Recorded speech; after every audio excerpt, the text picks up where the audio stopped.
Wanna cry.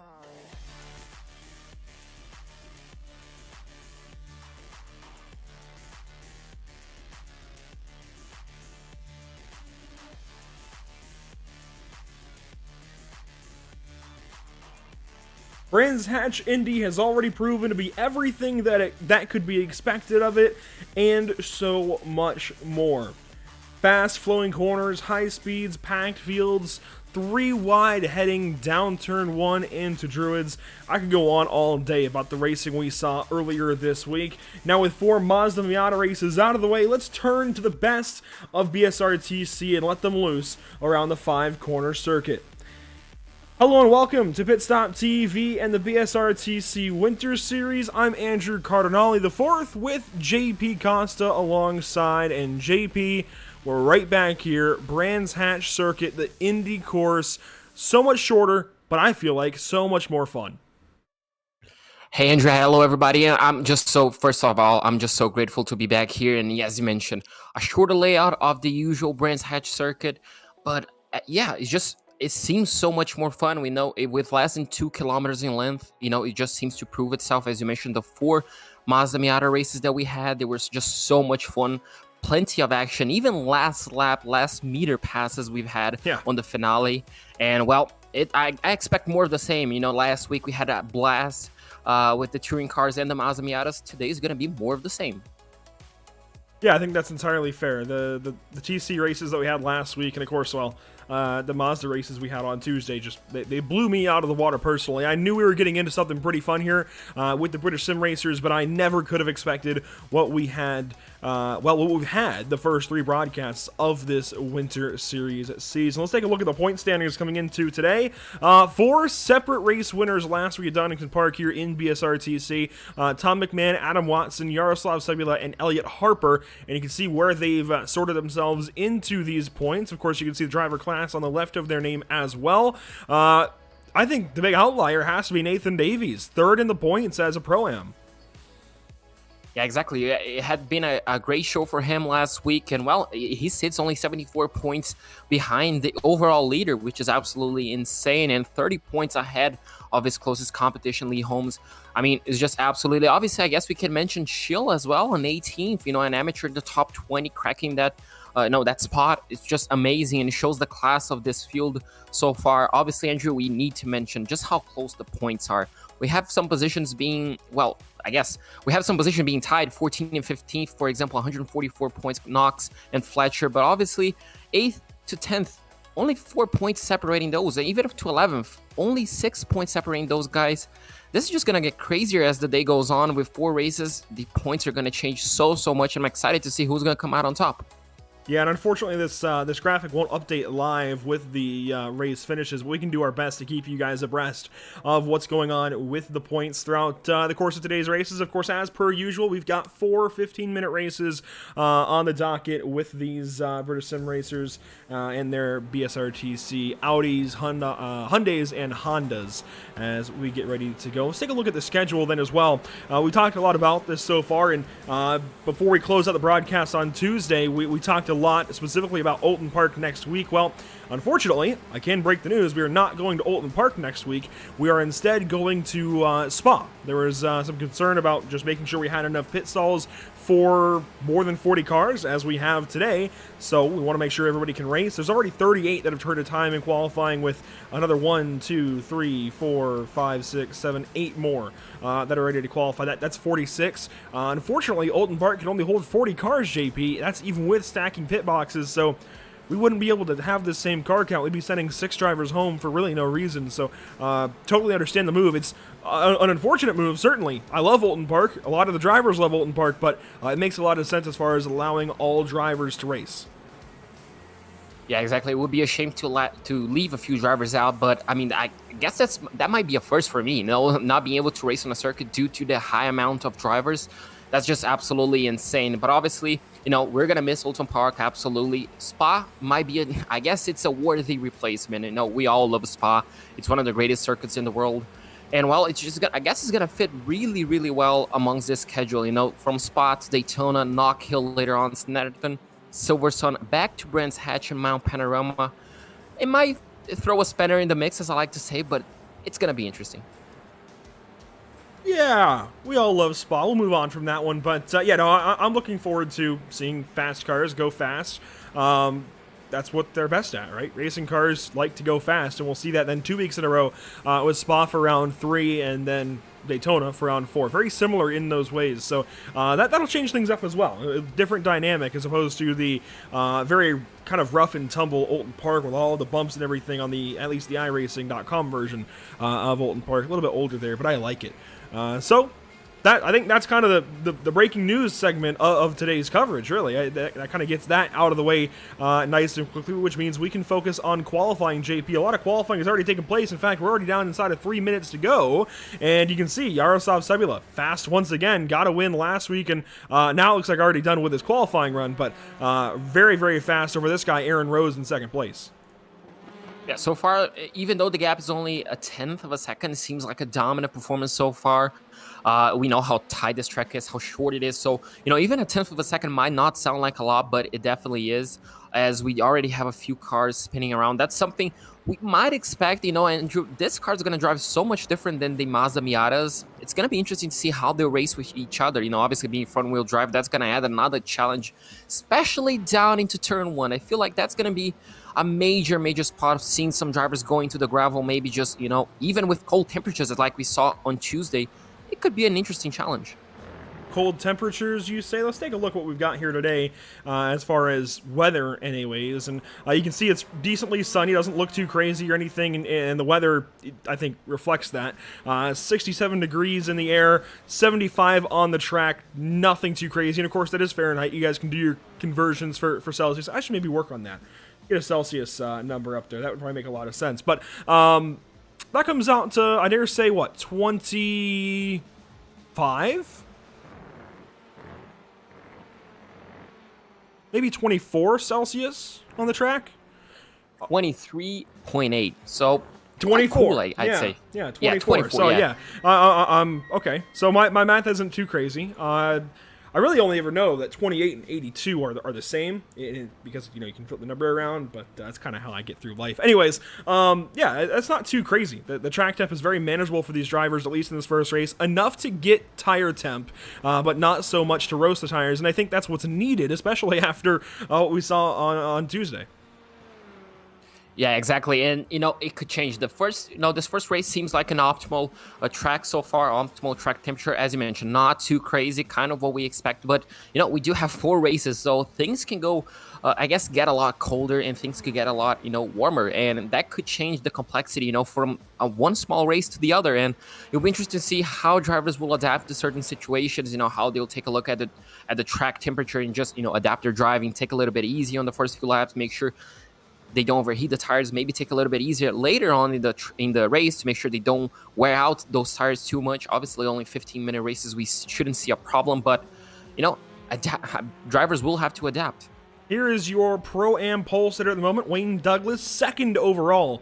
These Pro-Am guys, they've got something figured out in the TC cars. Wayne Douglas very fast, Nathan Davies very fast as well. If you want to look for your amateur pole sitter at the moment, it seems to be Craig Schill, who also comes into this race as the amateur points leader. The only driver in AM that is in the top 20, much like we saw in the Mazda standings on Tuesday. So very, very similar, I think, in that regard. Craig Schill looking pretty quick, and I think should at least hold on to a decent standing within the amateurs. Next up in amateurs will be Duncan Cope, Jason Morris in third, Adam Height fourth, and Fiona Siddons, it looks like fifth in the standing, or fifth in the qualifying order so far. As far as Pro-Am and kind of how that sorts out, obviously you see the top two, Wayne Douglas and Nathan Davies. Second, or the third for them would be Shane Piggott currently. Most of these drivers already in the pit lane. Lee Holmes, though, is on the track, albeit with a bit of damage. Lee is currently fourth of the Pro-Ams and sorted down into 17th overall. Nathaniel Goodman would be 18th overall. That's fifth of the Pro-Ams, and Michael Seal would come in next, the only other Pro-Am in the top 20 overall. Jamie Tonks grabs up the final overall position in the top 20. So a lot to then think about, I think, as we get ready for the first start of the day. Of course, no invert to start this first race out. Everybody earns their starting spot by virtue of their qualifying time, which means we'll go through the full grid and get you guys the starting order here in just a moment. JP, this is going to be fun. Oh yeah, this is gonna be an absolute blast. If I'm not mistaken, I have spotted a few more Honda Civics than last week, maybe just a few more Audis. So the field will be, I guess, more spread out throughout the manufacturers. But that's not gonna change a thing when it comes to racing. I'm pretty sure all of them are gonna be putting their max into this first 15-minute races, because obviously this might dictate the next race. Luck will be or will not be on your side. So may as well grab as many points as you can on this first 15-minute race. If memory serves me correctly, I recall 3 Audis on the entry list for this series. Let's go through the starting order as they sit after our round of qualifying. Yaroslav Sebula, fastest of the bunch. Wayne Douglas in second. Third goes to Aaron Rose. Fourth to Nathan Davies. So, again, the Pro-Ams with the presence here. You see Rafal, Adam Shepard in sixth. Go back to row 4. Callum Garton there on the outside lane. He'll start from 8th. Some more highlights in the top 10. Rob Barker and Adam Watson with that race win back at Donington Park. He will roll off in 9th. You see some more drivers as we go through the field. Chris Knox back there. I expect the number 23 to be fast, starting from 14th in this first race. Daniel Rowbottom, I've been told, is a proper, real touring car driver, so we should have to watch for that number 36. You will see him, I think, throughout the order of the day. There's all the way down through the top 20 in Jamie Tongs. You can see 21st, 22nd, and JP, as we continue on, there's a lot of drivers, I think, that are mired further back by virtue of qualifying pace, but also by virtue of some quality bans, as we found out with Ben Sharp. Yeah, exactly. Both of those things will be taken into account, and obviously traffic as well. When you get 40 odd cars, even around like a track, let's say Spa, it could be challenging to find, clear area and a nice gap. Imagine on a track as short as this one. Is absolutely insane. But Andrew, we'll have the red lights. Drivers will be starting soon. Red lights are on, waiting on the green lights to come on then, and you can see as we go through the end of our 46-car grid, that is all 46 cars, and they're all starting at Brands Hatch now.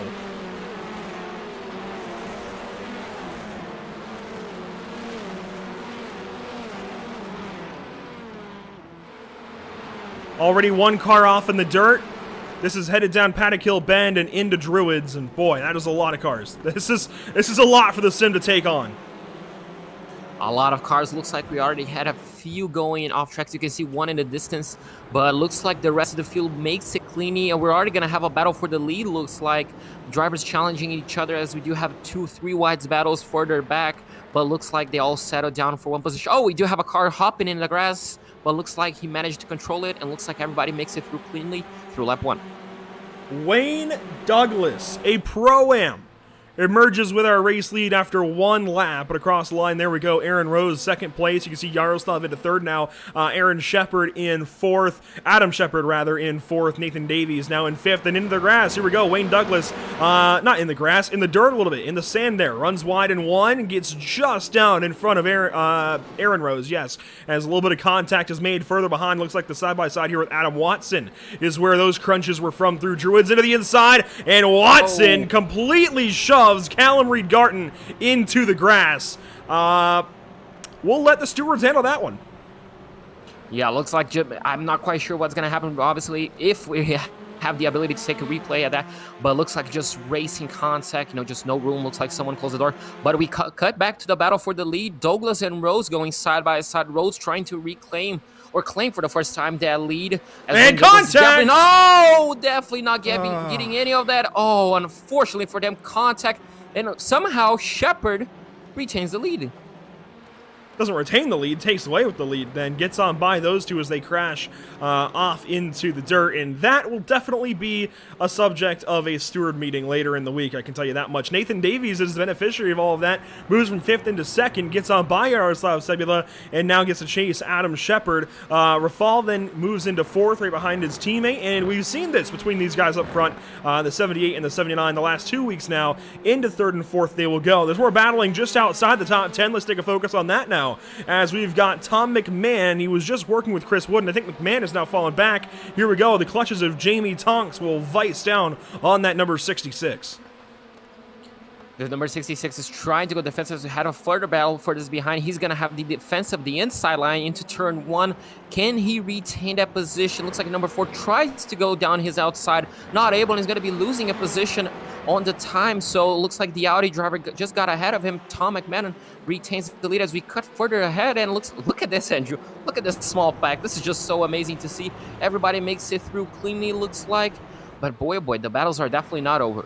Yeah, a good mix of drivers here. Looking at Chris Knox and that Lego 23 in contact in front of him. That was Daniel Bristow with the slide, hanging on to it after contact with JB Masita, and JB now wide through 5. That opens the door for Chris Knox to fill the inside, take that spot away at least on the timing sheet. Not completely clear, and there's contact crashing behind. Is that Chris Wood? That's one of them involved.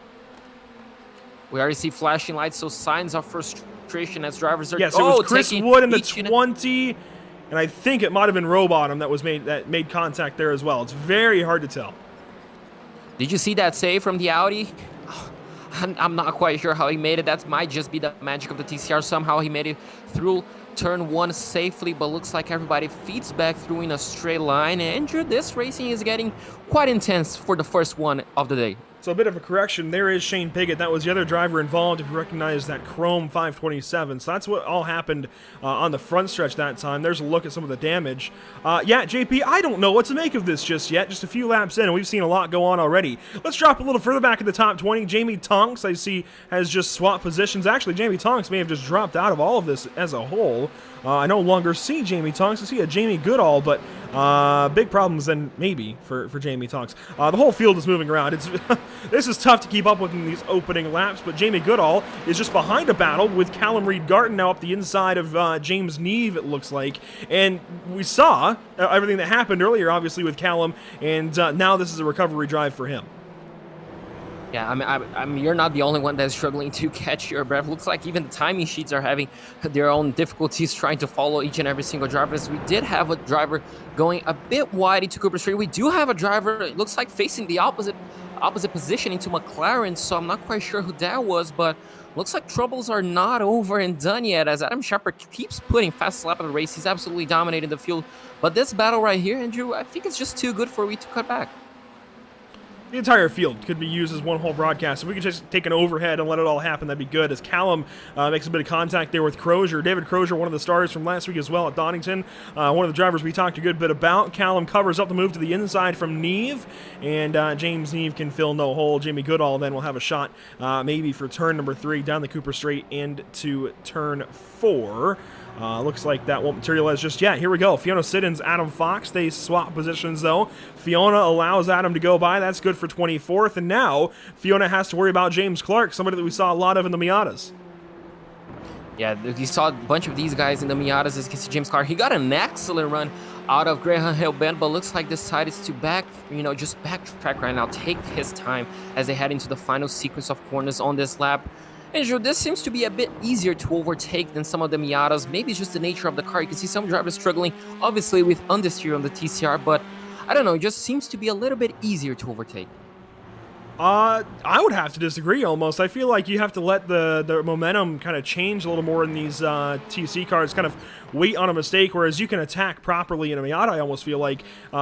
These guys, I mean, you even saw it there with James and Fiona, where Fiona made the mistake out of turn 3, and James just kind of had to wait. You almost kind of have to wait a second for a quality opportunity. But of course, I think on the starts and restarts, it might be a little bit easier in a TC to make up those spots initially. You might be onto something there as Yaroslav goes fastest on lap number 8. These guys should get a 19th lap in today in each race compared to the 18 as well. Whoa, McMahon. No, that was that row bottom? That was. Boy, his bottom might be brown.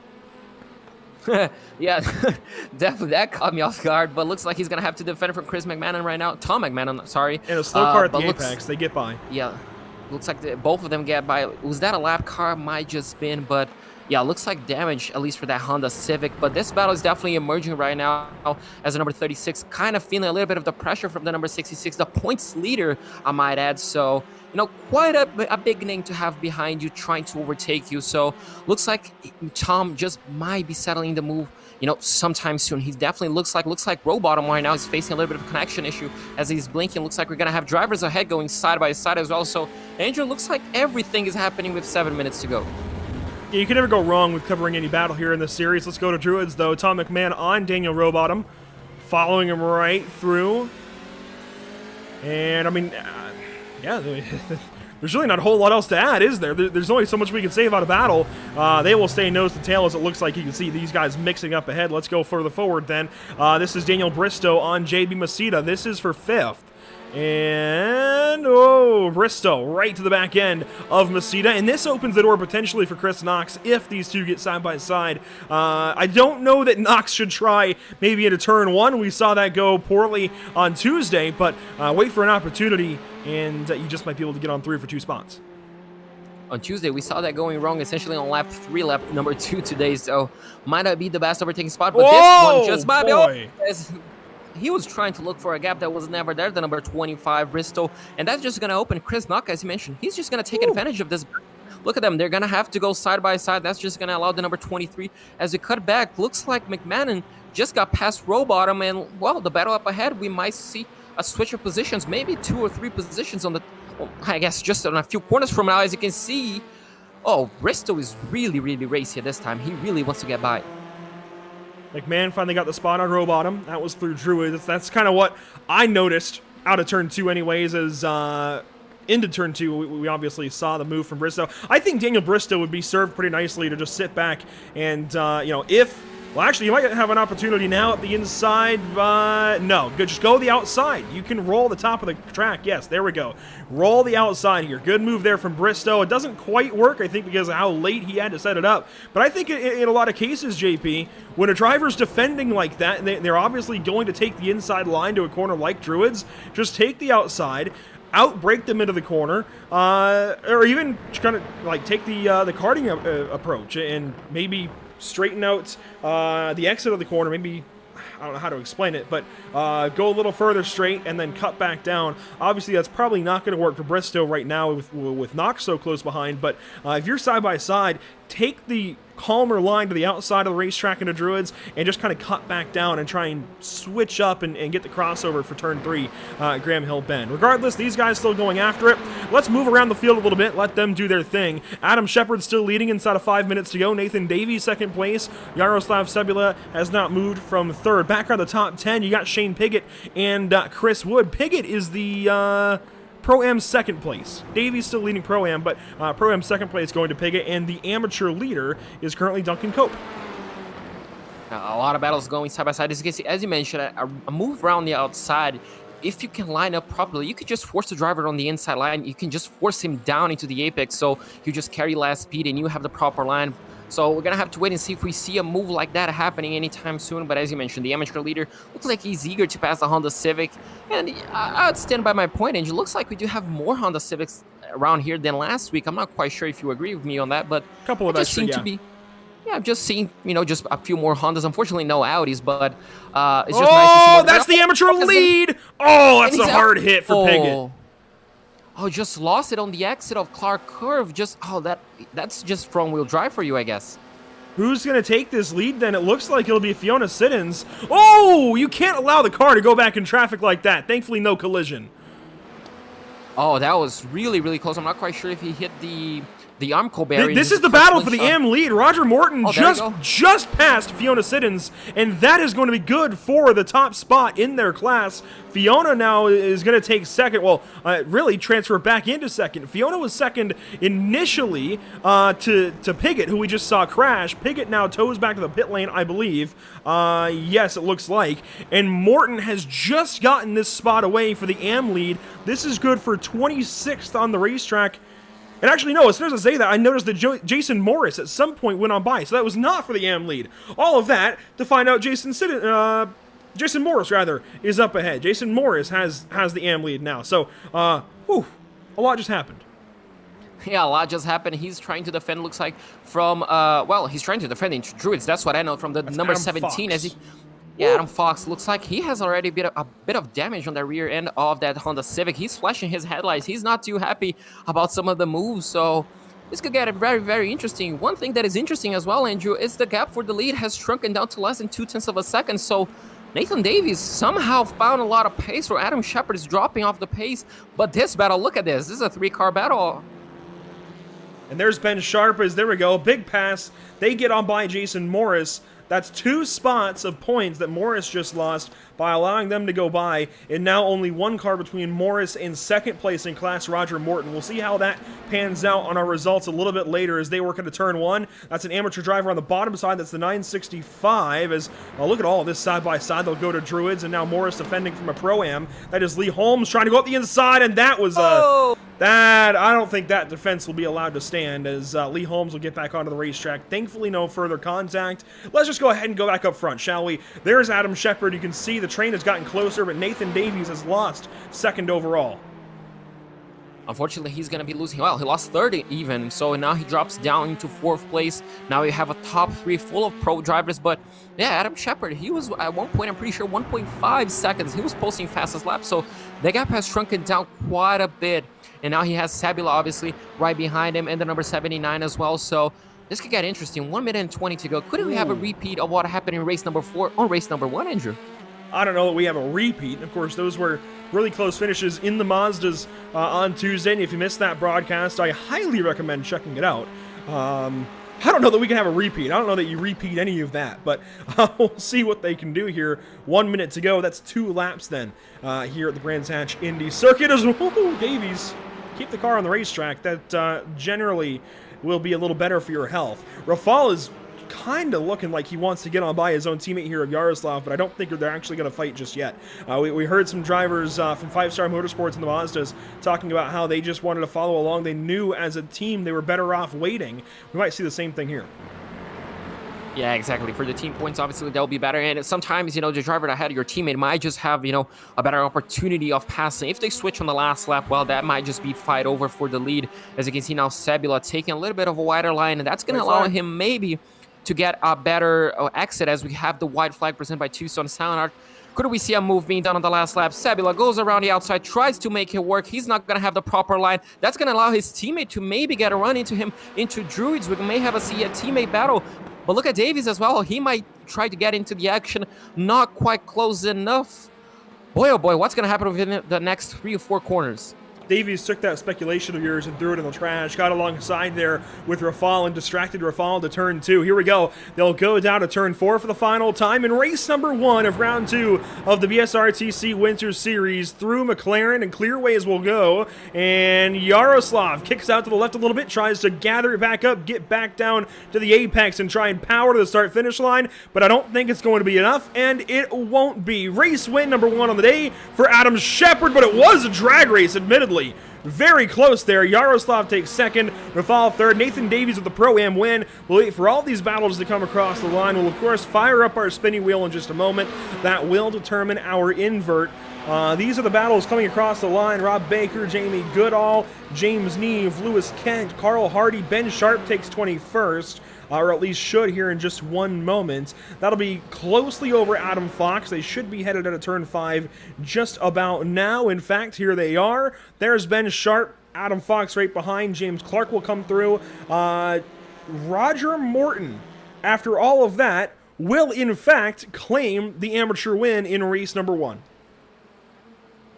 There you go. So that's pretty much all the field. Amazing wins by, I guess, each driver on its own category, its own class. Absolutely amazing race so far. And Andrew, might be one of the most exciting times for us. Well, this may be a moment where the drivers will be taking a look at their, the broadcast and might be like, oh God, what's going to happen? Where am I going to start? And boy, only one way to find out.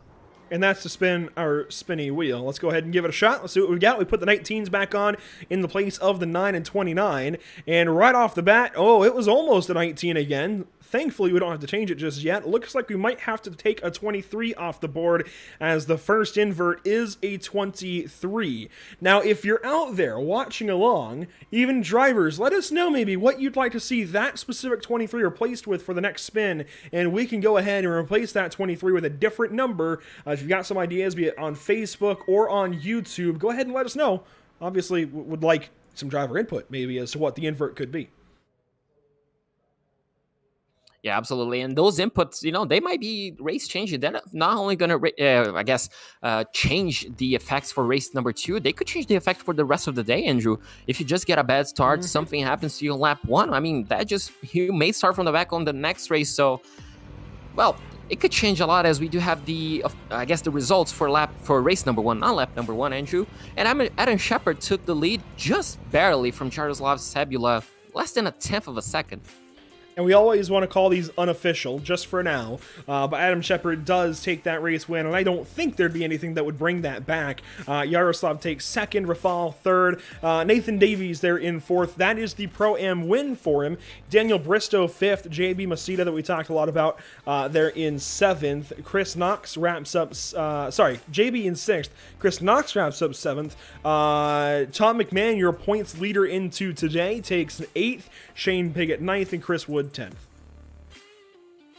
In 11th place, we do have Jamie Tonks finishing just ahead of Callum Reed-Garden. Michael Seals is going to be finished off in 13th place ahead of Scott Malcolm. David Crozier in 15th. Rob Baker 16th place. Jamie Goodwall just eaching out a 2-second gap, a 1.5-second gap to James Neve. Lewis Kent is going to be finished off in 19th. And Carl Hardy is going to be rounding off our top 20. Go back to 21st on back, and Ben Sharp, Adam Fox, James Clark, that's now your top 3 starting order. And oh boy, Roger Morton, one spot, just under 2 seconds away from getting pole for race number 2. What that would have been interesting with your amateur winner, leader. I tried to mix the 2 words there. Leader, winner, whatever you want to call him, starting on first. We've seen it before.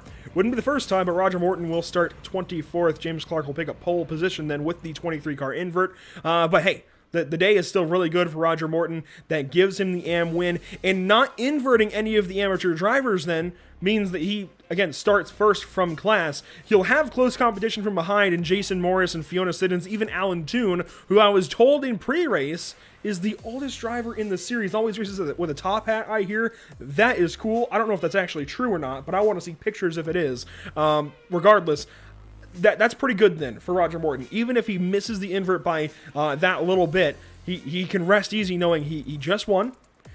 and all of his competition is behind him. He doesn't have to worry about an invert changing any of that. He's the only class winner that can say that as well. You go back further back, Daniel Rowbottom, Duncan Cope, and some more of the other drivers back here. Andrew Littler in 35th, Mark Johnson, Wayne Douglas, who we saw at the start, all the way down to 37th. Can you believe that? Wayne Douglas.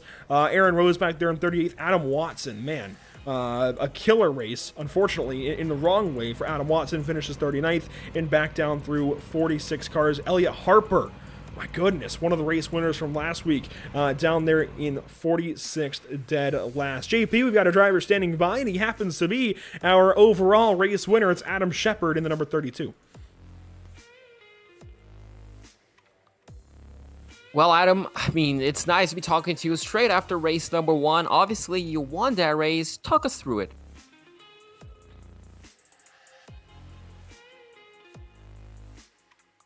Sorry, can you try that again? I don't know if I could hear you there. Well, absolutely, Adam. I mean, first thing first, obviously, well done on race number 1. Hello, can you hear us? Looks like Adam might be having a little bit of an audio issue. Lost sound on you. 2 seconds. As we might just stand by with our race number 1. Race number 1 winner, unfortunately, is going to be starting in 23rd place. Looks like he had a bit of audio issues, Andrew. We're going to try to see if we can reconnect him into the interview booth. Yeah, let's go ahead and see if we can get him back in. So, Adam, can we get a copy? There we go. Hello. There we go. So, Adam, obviously, race number 1 winner. I mean, talk us through it. Yeah, I got a good start. There was a bit of on slippery tyres. It was a bit sketchy, and I had good pace at the beginning. Pulled a nice gap, and then as it went on, I destroyed my tyres. So it was really trying to hang in there as the race went on. Really, they all started coming back at me when everything started to get a bit hot. So I take my words back. On the pre-race show, I mentioned that tires wouldn't really be an issue on a 15-minute race, but from your experience, it looks like they can degrade quite quickly. We saw you flying on the first part of the race, so I guess tire drop-off, is it really that massive? It seemed it for me. And I do real motor racing in real life, and I am hard on tires. I do struggle with tire degradation in real life. So I think it is a style thing. As you see at the start on cold tires, I pulled a second lead, and then they closed it right up. Really, at the end, I was really, really struggling. So it could be a combination of driving style and setup, but for me personally, the degradation was quite huge. And obviously, right now, race number 2 with the invert, you're going to be starting in 23rd place. What's going to be the strategy? Just taking a little bit easy, or being slightly aggressive to make sure you get those crucial points for the championship? Yeah, a bit of both really. Just have to see how it goes. You obviously don't want any contact, but you can't just sit there in a chain all the time. So you're going to have to kind of throw a few dummies and late on the brakes to try and make progress. But yeah, obviously we don't want any contact. So let's see how that one goes. Well, that being said, I'm going to let you get on the right mindset for race number 2. But before I let you go, who do you have to thank? Who do you have to shout out? Big shout out to Shepard Motors. They support me all through my real racing career, so it'd be nice to give them a shout out. Oh, absolutely. And with that being said, Adam, well, I'm going to let you focus for race number 2, and hopefully we can talk to you at the end of the race. Brilliant. Cheers. Well, Andrew, that was our race number 1 winner.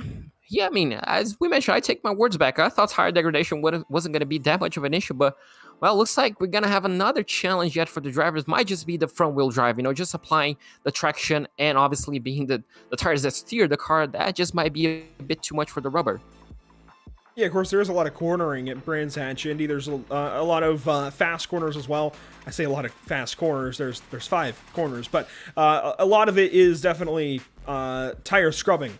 I think a lot of the track definitely requires you to throw the car around a good bit, so it makes sense then that tires can get pretty well abused even in just 15 minutes, at least respectively, to where they would be at other tracks in 15 minutes of racing. We've got 15 minutes more on the way, including, well, 2 more 15-minute races. So 3 15-minute races still to go. Our first invert of the day is 23. And again, if you've got input out there, Would love to hear what you think we should do for the next invert. Well, I guess replace that 23 with, right? You know, kind of what the next number should be on the list, and we can go ahead and potentially make that happen. But before that all gets going, we'll take a step aside, grab a nice little drink of water, and be right back to you with opening coverage from race number 2.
Have you found yourself trying to hide your joy because you're unhappy with your teeth? Your smile is the first feature noticed in an interview, on a date, or in family photos. We want you to be able to shine bright as your best self, and our teeth whitening system is the perfect step toward restoring your confidence. Sound Art introduces an entirely new way to listen to music in your home. By combining the best of two products, a revolutionary high-fidelity, low-profile Bluetooth wireless speaker with beautiful artwork. Select from a library of artwork or upload your own photos to personalize your experience. Sound Art ushers in an era of invisible, beautiful, and amazing sound throughout your home and redefines your entire entertainment system. The need to reclaim your floor space and rid your home of unsightly speaker boxes that need to be bolted to the wall is now a thing of the past. Our canvas is printed on high-quality permalite by Breathing Color. And select from our gallery or upload your own. Standard sizes include 16 by 20 and 18 by 24 canvas wrapped. Custom sizing is available, as well as surround sound options.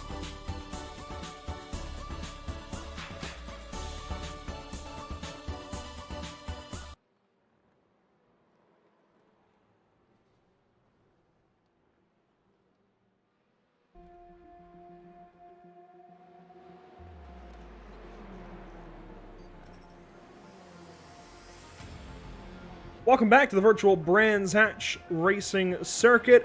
The Indy configuration for BSRTC. We had BSR MX-5s earlier on this week on Tuesday evening. Glad to have you back here as we rejoin the action on Pitstop TV. The weather, that's going to be the talk of the town, I think. It's cooled down just a little bit in the air, but more direct sunlight, a lot fewer clouds. And JP, look at that track temp. 106 Fahrenheit. That's a lot in Celsius. If I had to guess, I would say at least 33 or so. Yeah, at least right. 33. Yeah, that's 41 degrees Celsius right there on the track temp. So okay, yeah, maybe a little bit off. A little bit off, but a big jump to race number 1. Well, if we had drivers struggling with tire degradation on the first race, well, looks like this might be the talking point for race number 2 for each and every single driver. Oh, is it ever going to be? That's warm. That's warm even for a stock car race. That's warm even for the States. 106 Fahrenheit. Yeah, we're going to have some tire dag in this 15-minute race, certainly, as these Audis, Hondas, and Hyundais get ready to go for 15 more minutes of action at Brands Hatch. Welcome back to it, then. I'm Andrew Cardinale IV. We've got JP Costa also on the call. A field of some 43, led off by James Clark and Adam Fox, ready to go for race number 2 on the day. Ben Sharp starts third. Carl Hardy will be your highest Pro-Am starter, and your highest Am starter, that is Roger Morton, down to 24th. Red lights on, waiting on the green. When does it come? Waiting. He's still drivers waiting on the opportunity. Lights are out, and away we go.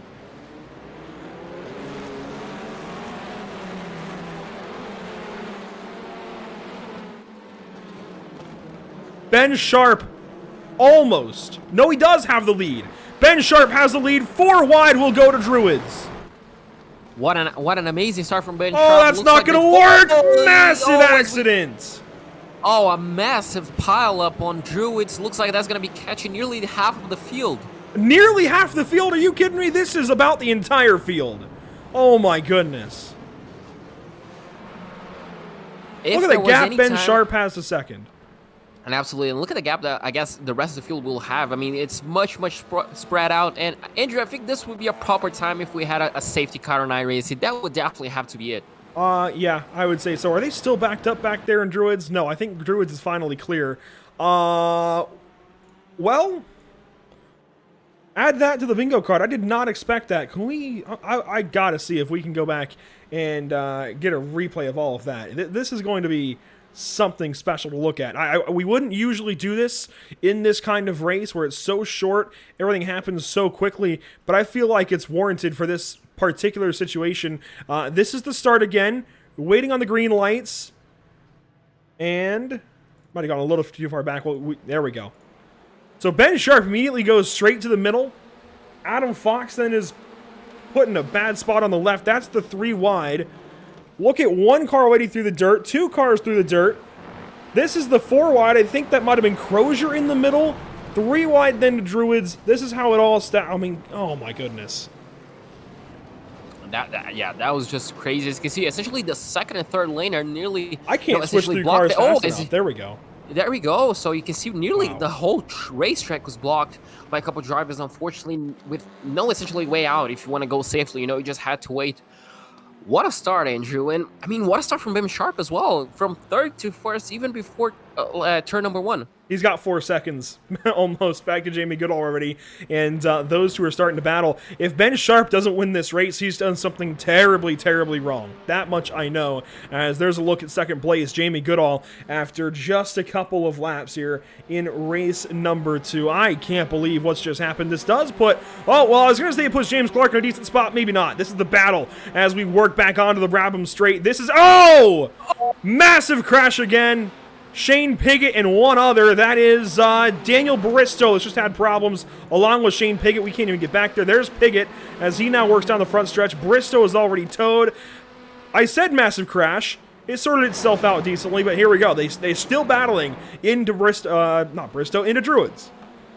Yeah, into Druids, the battle's still going on. Looks like everybody's going to be single file except one car. Looks like we just momentarily were looking at Chris Knox, but yeah, looks like everybody goes single file. But yes, again, as I mentioned that we're going to have 2 wide situation, but Andrew, looks like this race number 2 is a bit more hectic than race number 1.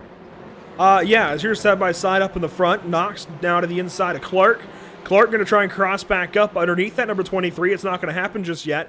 Clark is the Red Bull livery that is just ducked back to the left side. Knox is the Lego livery that is now looking to the inside for turn 1. And he's going to keep that inside line as well, keeping the spot.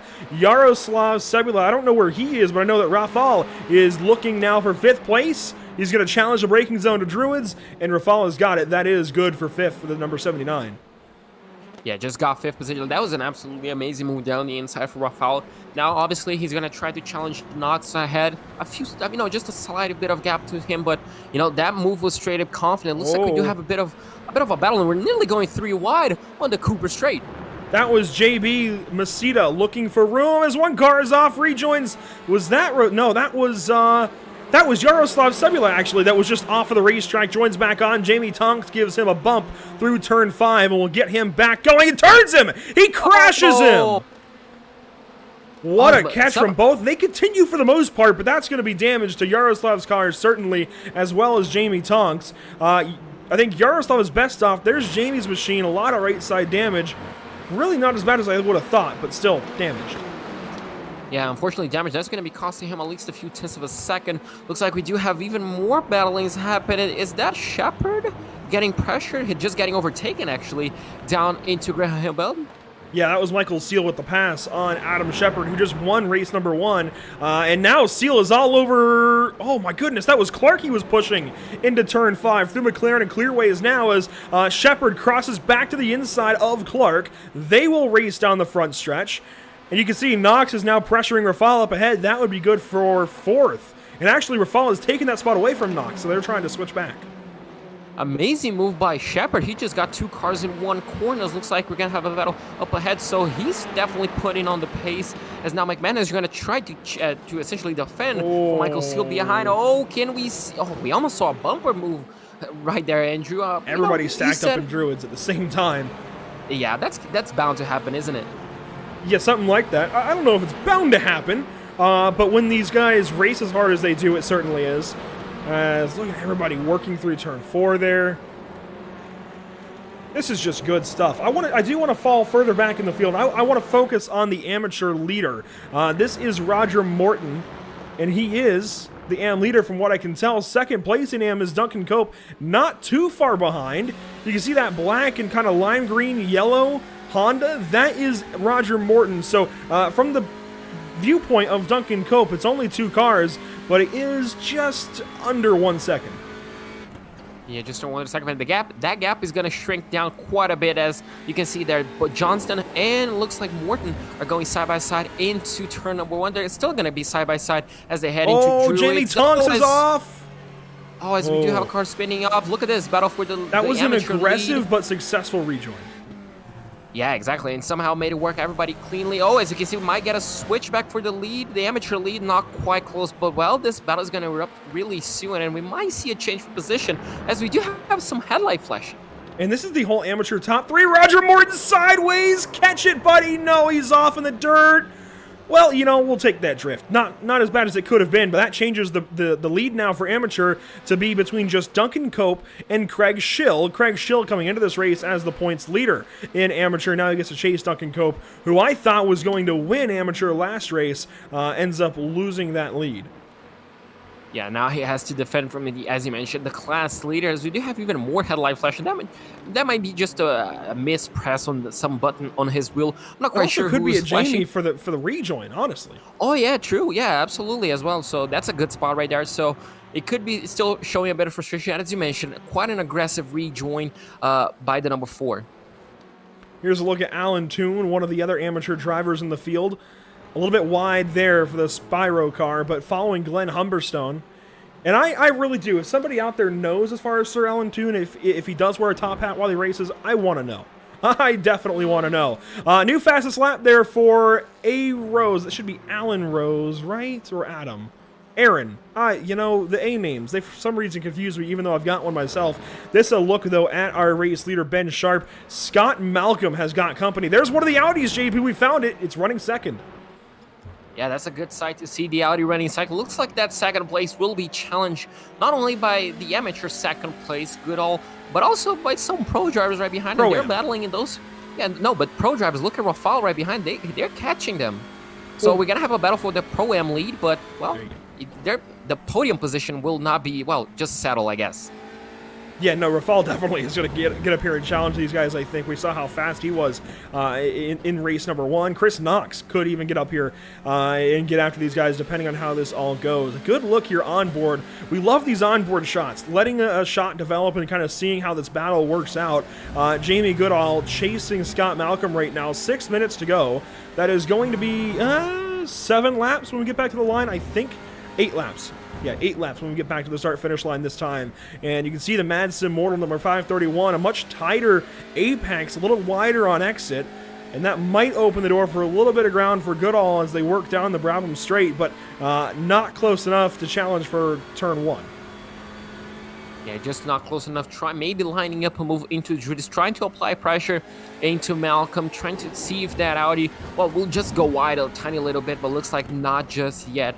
You know, this battle is just going to keep on giving as well. Goodall is definitely going to be trying. I'm not quite sure if you can make a move. Well, I'm not going to say that, Andrew. We saw moves being made left, right, and center throughout, you know, this and Tuesday's race, but, well, if he doesn't make a move, that third place of his, well, it's going to be under challenge in the next few laps. We'll have to see how it all shapes out. 5 minutes to go. Here's a look further back in the field as Chris Wood leads Rob Baker and Yaroslav Sebula. So we found Yaroslav finally with the 23-car invert, certainly put back on his heels in this race just a little bit. And I got to mention, I see Callum Reed Garton in the chat. Callum, what happened to you? We saw that stack up earlier on. I'd imagine maybe that's part of it, but we'll let these guys do some more battle here. This is down the Brabham Straight. This is for 11th.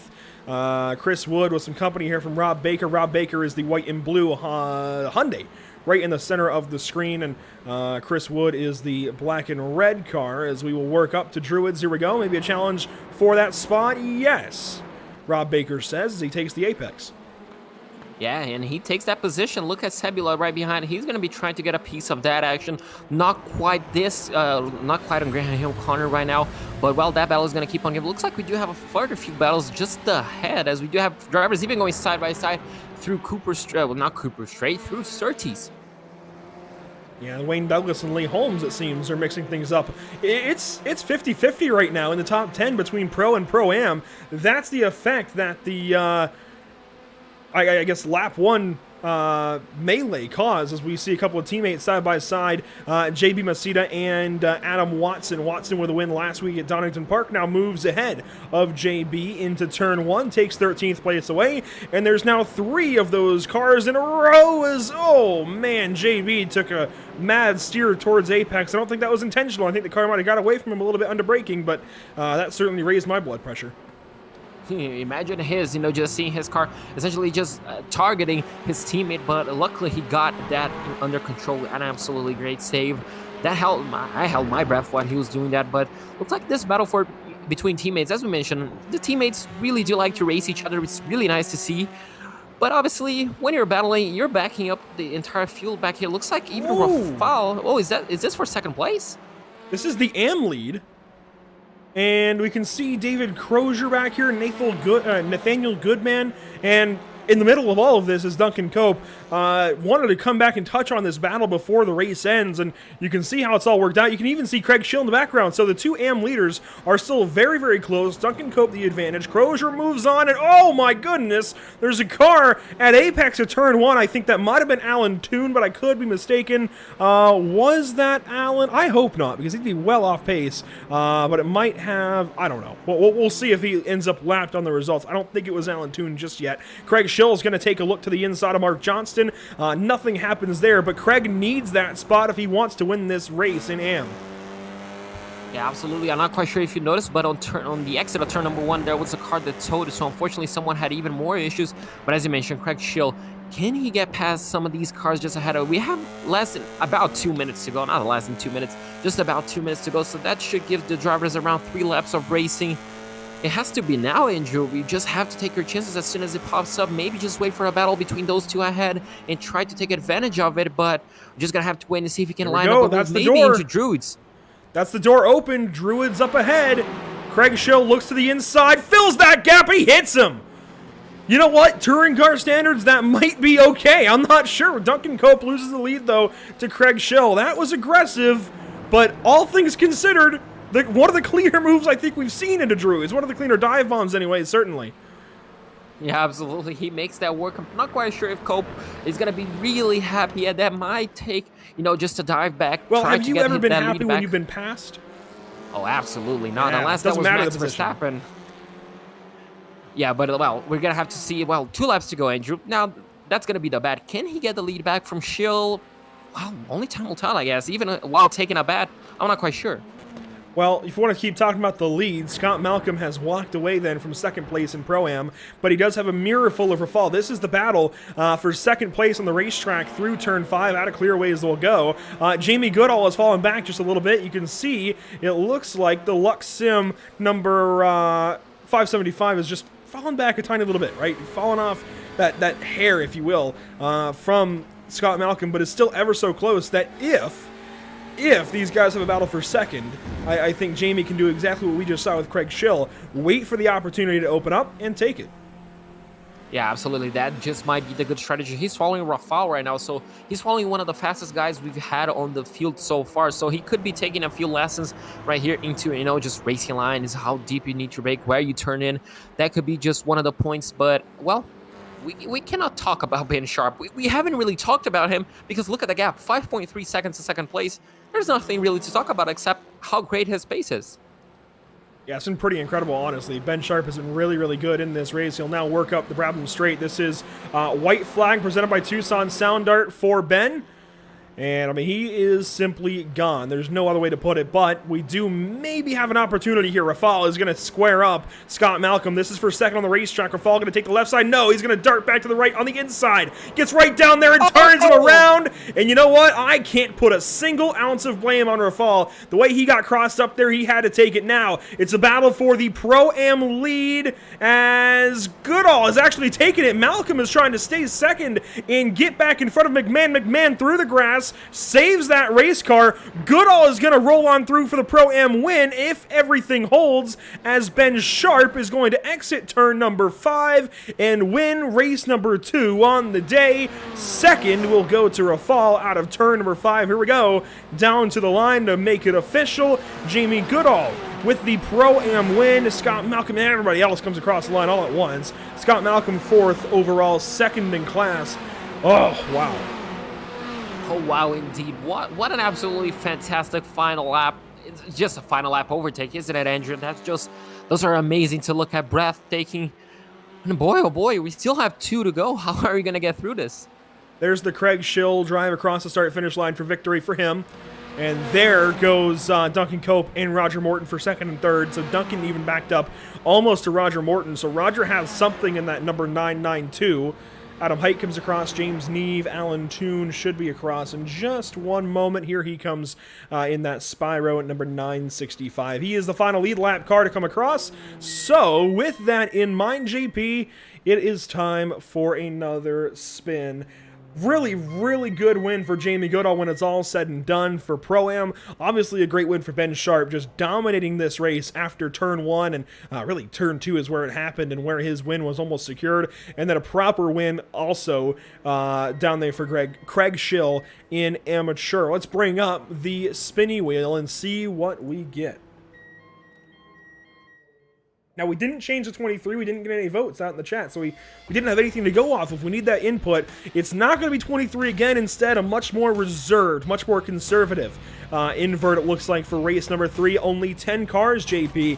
One of the lowest, if not tied for the lowest now that we've seen all season. Well, I say all season, all 2 weeks so far.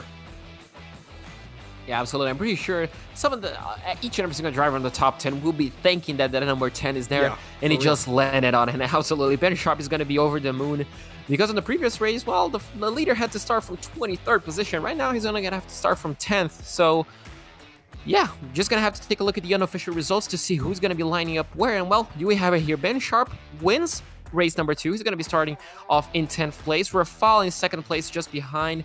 Obviously, he's going to beat Pro-Am leader Jamie Goodall in 3rd place. Cobb Malcolm is going to be finished off in 4th. Chris Knox in 5th place.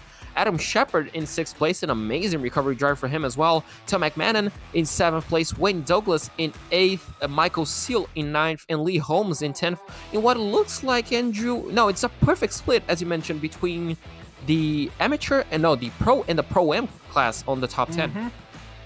Yeah, we had 5 white numbers, 5 blue numbers in that top 10 for most of, if not the entire race, at least after Druids on lap 1. So, yeah, proper stuff then by the Pro-Ams. Really, really good day for them so far.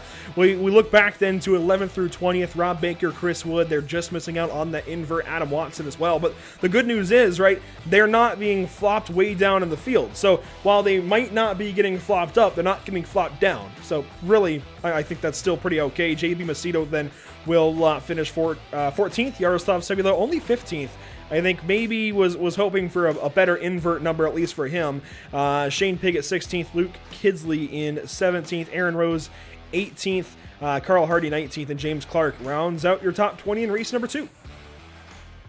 Finish off in 21st place, we're going to have Sam Smith just ahead, not just ahead, 2.5 seconds ahead of David Crozier. Mark Johnston is going to be finished off in 23rd. Craig Schill, our amateur winner, is going to be finished off in 24th, ahead of Duncan Cope and Roger Morton in 25th and 26th, respectively. 27th place will go to Adam Height, ahead of James Neve. Alan Toon is going to be finishing 29th place, and Mark Oliver in 30th is going to be the first driver to go a lap down. I really do feel for stewards after this one. They're going to have to sort through everything that just happened in Druids on that opening lap. And I sat in for just a couple of discussions and kind of listened in, and I'm already feeling for them. And it's not even close to them deciding how all of that will go yet. Anyways, Glenn Humberstone will come home 31st. Adam Fox 32nd. You see Nathaniel Goodman. I don't know what happened to him there at the end, but dropped out a few extra spots, 33rd. Simon Robeson then in 34th. Fiona Siddons, a really bad day so far for Fiona. A really good day on Tuesday. It seemed to go well, and I think Fiona had some good flashes of brilliance, but not so today. I think getting caught up in a lot of incidents that probably are not Fiona's own doing. Jamie Talks there in 36th. Andrew Littler in 37th. You can see the rest of the top 40. Look at Nathan Davies and how far he dropped. All the way down to 38th, and even Daniel Bristow 39th. My goodness. Not a great race for those drivers, and unfortunately you can see here the rest of the field, 43 cars. Callum Reed Garton is going to be finished off in 42nd is going to go to Ollie Ricks. Lewis Kent is going to be finished off in 43rd. All victims looks like Andrew from the lap 1 instead at Druids. Yeah, I'd imagine most of the field was, and it's hard when you get put out like that to stay motivated for a race and get back after it. It really, really is. I've been there. Let's take a look before we got kind of, we are halfway in the program. Let's take a look at upcoming broadcasts for Pitstop TV.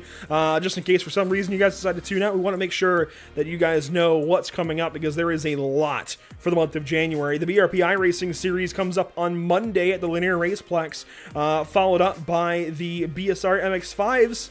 You can see the schedule change there, right, to Circuit de Spa.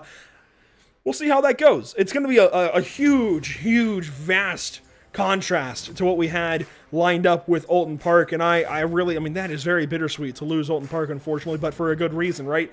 We have so many drivers, so many cars interested in this series that we've got to find a larger venue. In this case, it is Circuit de Spa Francorchamps, so that will be round number 3 now for these guys, coming up next Tuesday before we go to Daytona once again with the Nork iRacing Series. This time, it is not the Nork Classic, it is the Norktona ARCA 200 that we'll have on Tuesday at 6:40 p.m. Eastern. You should definitely stick around for all of them, but for now, we thank you for tuning in thus far. We hope you stick around because there's a lot more coming up the rest of the day on Pitstop TV with BSRTC. Do not go anywhere. Races 3 and 4 are on the way.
Welcome back to the virtual Brands Hatch circuit. We've seen interesting racing, let's put it for now. It's definitely been chaotic, and unfortunately, obviously, I think turn 2, really, lap 1 of that most recent race number 2 on the day, that's going to, unfortunately, I think, stay fresh in our minds for a good little while, JP, but we still got 2 races to go.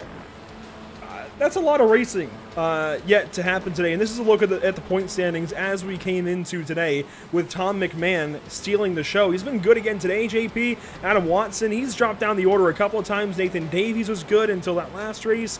Yaroslav Stebula, of course, has stayed good. Lee Holmes, Callum Reed-Garten, unfortunately a detour from what he had last week in that most recent race as well.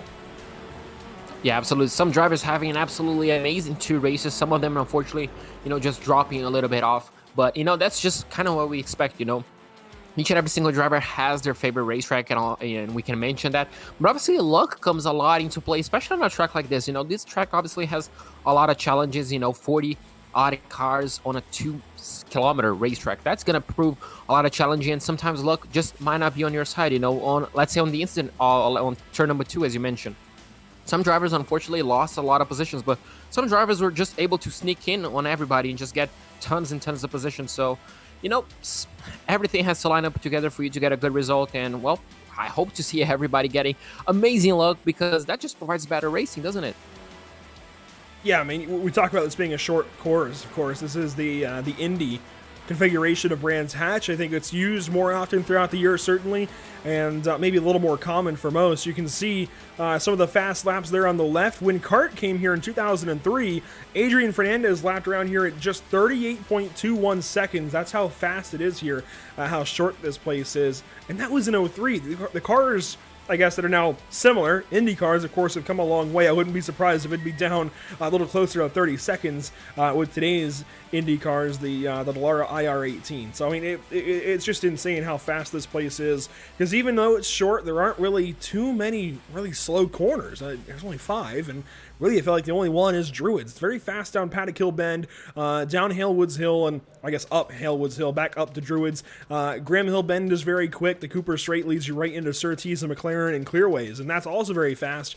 You have to slow down a little bit to make it around the Clark curve, but all of it here, JP, is very, very fast, and that's why we've seen the chaos that we've seen thus far. Lee Holmes, by virtue of a 10-car invert, is now our pole sitter for race number 3. Michael Seal will start second. That's a really good opportunity for that Audi. Wayne Douglas starts third, so it's a Pro-Am top 3 as we get ready for this next race. Absolutely. Michael Seal is actually running on the top 3 positions during the second race, so that Audi kind of having some luck, as I mentioned, starting on second on the front row, but it's all down to the start. As the red lights come on in, all drivers will only have to react and get the perfect revs as they're revving their cars, each and every single driver waiting for those red lights to drop, and away we go.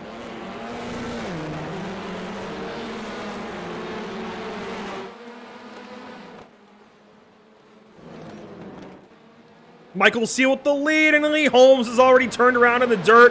Is that Roger Morton or one of his teammates joining him? Hard to say. This is the battle down to Druids. Seal on the inside, Douglas outside. They'll race down to Graham Hill Bend.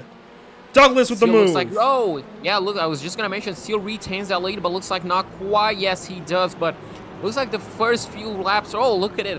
Already nearly going 3 wide as we have a few drivers, yeah, going into the grass, but looks like the battle, looks like Seal actually got a little bit of a gap as second and third place are starting to battle among them. Let's let some of the field come through this shot here, through the Clark curve. Oh my goodness, look at the entire field cycling through, JP. Isn't that a sight to see?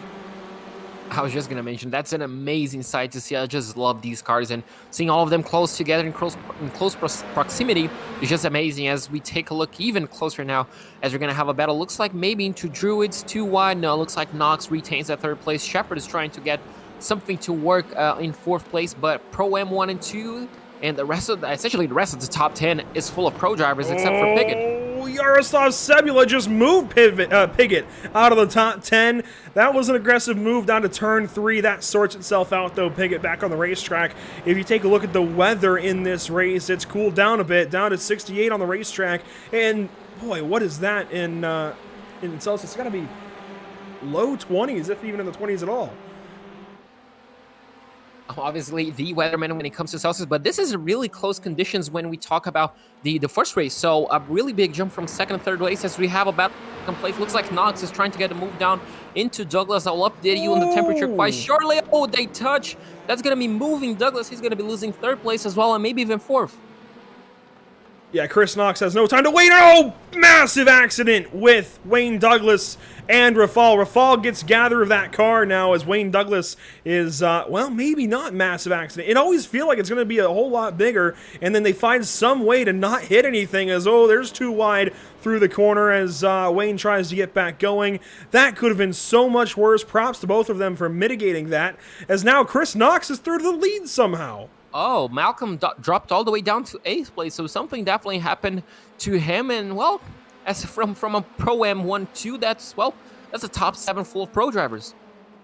There's just so much going on. I mean, this field is just something else. I don't know even where to go with it. As you can see, the battle's up to Druids now. Everybody's just going every which way. It's so hard to keep up with these guys. They must really want us to...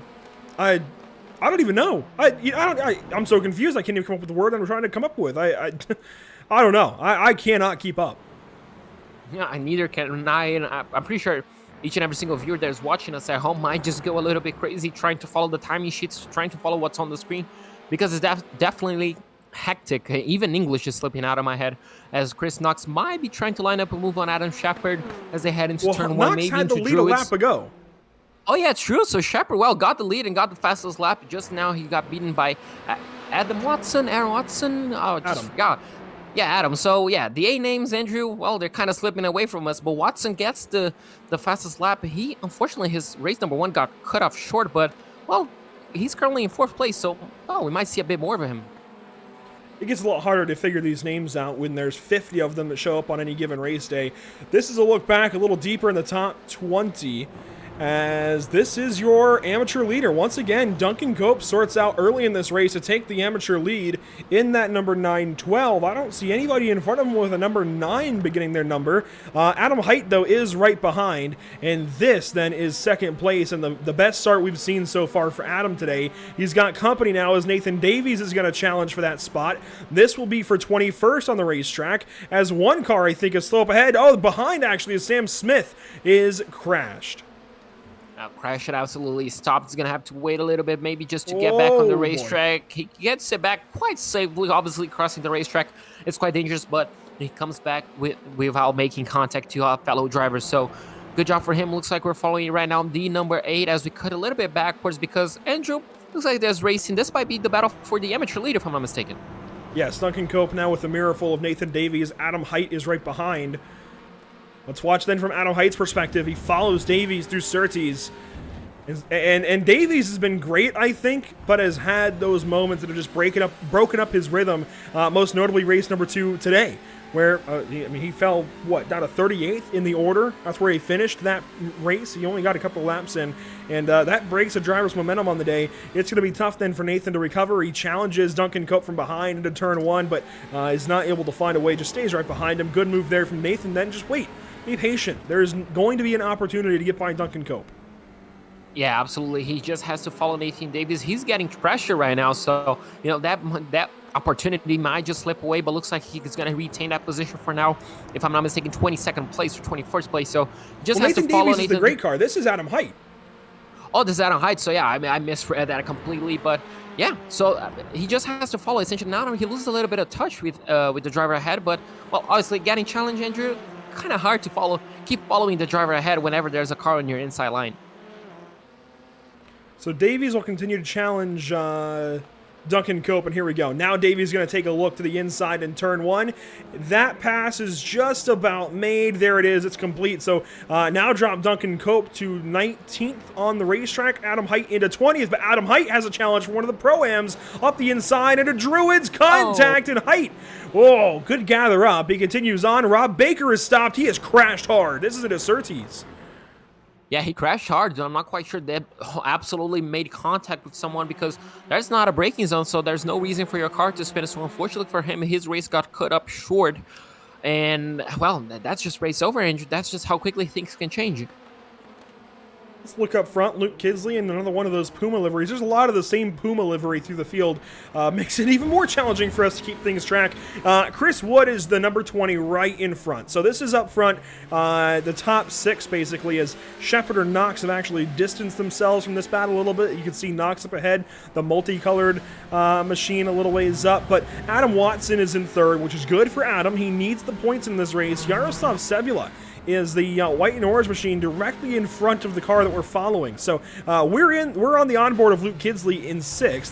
You can see the Hyundai poking out of Yaroslav, and of course right ahead is the Sim Mad Racing number 20 of Chris Wood. Again, this is the whole top 6 basically that we're watching, all within one onboard shot. We'll work down the Brabham straight, turn 1 again.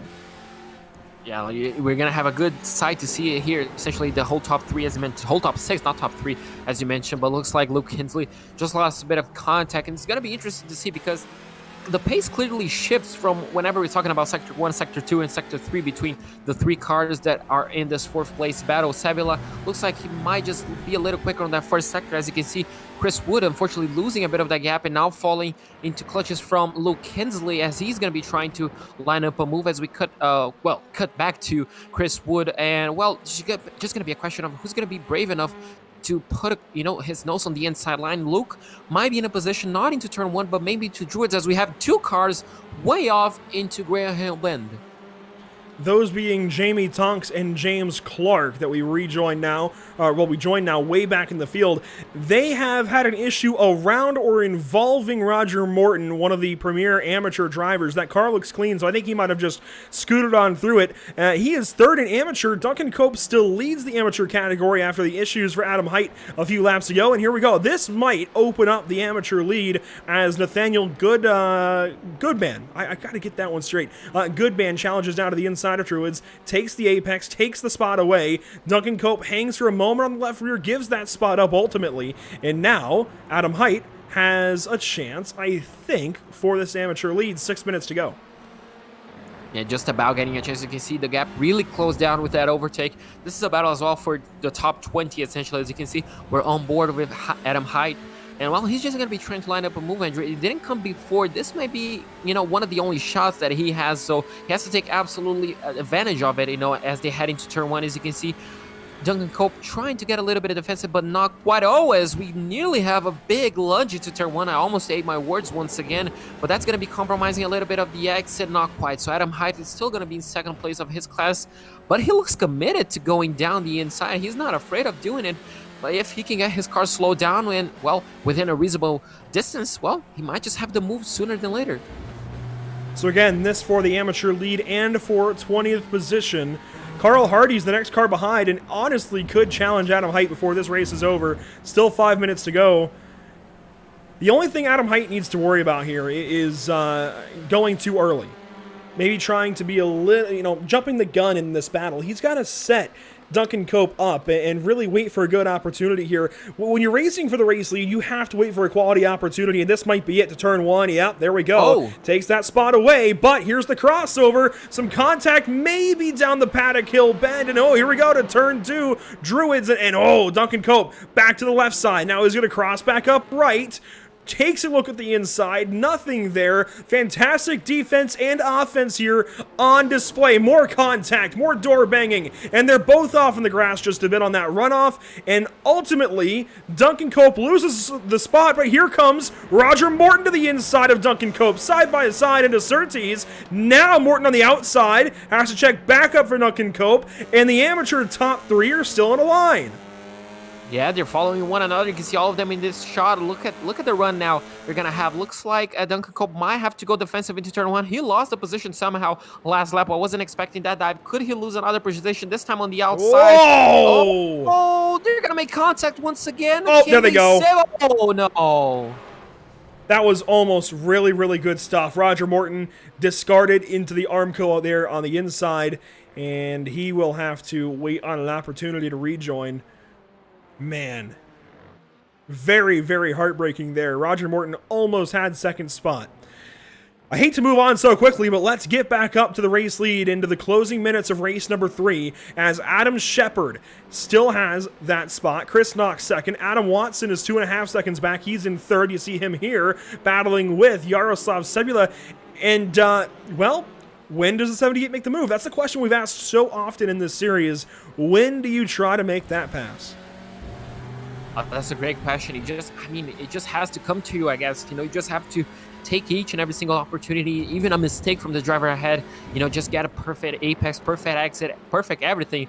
So everything needs to come together for the move to happen. Looks like that might just be the time. Looks like Sebula just went a little bit wide into Clark curve, but so maybe not into turn 1, but maybe into Druids. Just apply a little bit of pressure. Try to get, into the head of the driver ahead of you. Can he do that into turn 1? They're going to go quite close to one another. Can we see a move into Druids? Looks like not close enough as Sebula dives a wheel, I guess, gets a wheel into the gravel trap. That's going to be losing him a few tenths of a second, but he's really close, Andrew. It has to come. They're all oh so close to just tracking out into the dust there. Every time they come down the Paddock Hill Bend. Every time I see them do that, I think they're going to crash. Here we go. Here's a big gaggle. This is down to Graham Hill Bend. Following Scott Malcolm is Mark Johnston. So number 531, Scott Malcolm, second place in Pro-Am, has a challenge from a pro, and that is Mark Johnston in the Puma, number 56. Right behind him is Aaron Rose, somebody who's been fast and kind of pinging that fast lap marker most of the day, but David Crozier wants to the inside in that Simmortal number 9. Absolutely amazing race throughout this field, and well, I'm not quite sure who could come out ahead of it because as we had within 3 laps to go, this can all change. Looks like Malcolm is going to be forced to go on the outside. He'll somehow let Johnston get through on his inside. He's going to be losing maybe 1 or 2 more spots as he's forced down the outside of Druids. Can we see, maybe we'll see a bumper as you can see 2 cars on the outside lane. Is this Talladega, Andrew? They've made it happen before. They might make it happen again. Down to turn number 3. The blimps, it seems, are just a little too far behind the trees. That's how it all sorts out now, as Mark Johnston has the lead of this little train. Aaron Rose in 9th. Mark Johnston is 8th. Rose is 9th. Now Malcolm is down to 10th. Still second in Pro-Am, but not if Jamie Goodall in all of this is able to get back into it. Remember, Jamie Goodall just won Pro-Am a few moments ago in race number 2, and he is in this whole grouping of cars. So he's definitely looking at the opportunity to essentially not win this race. Might just be a bit too far out of reach, but definitely getting second place is definitely, within his reach. As you can see now, even more moves being done is, well, looks like the number 8 was going to be losing, but essentially it's Rose. Yeah, that's Rose getting contact. Was that with Johnston? Looks like it. And Rose is going to get the position into Graham Hill Bend. Can he make it stick? Yes, he can. Look at Johnston. He's going to be under pressure from Malcolm. And he goes all the way down to the inside, defensive for Surtees. Malcolm wants that spot back for points. They are not class competitors. Johnston a pro, Malcolm a Pro-Am. And here we go, side by side behind, not Crozier, but actually Sharp. Ben Sharp is in all of this. He's 12th as he gets behind JB Masita.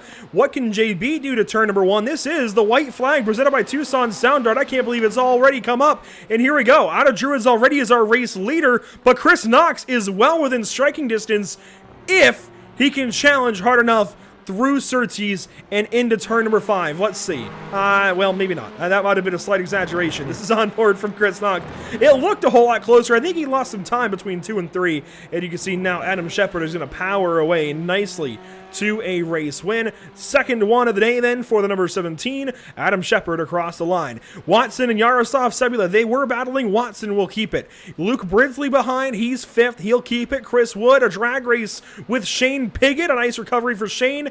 Wood keeps, no, that was not a drag race. There's Shane Piggott in 7th. Still a nice recovery. Aaron Rose comes across, then Mark Johnston. Scott Malcolm hangs on to a top 10. David Crozier, Ben Sharp, 11th and 12th. JB Masita and some more come through. Rafal in 16th. And yeah, that's most of the running order. For your amateur win, though, there we go. Right across the line is Adam Height.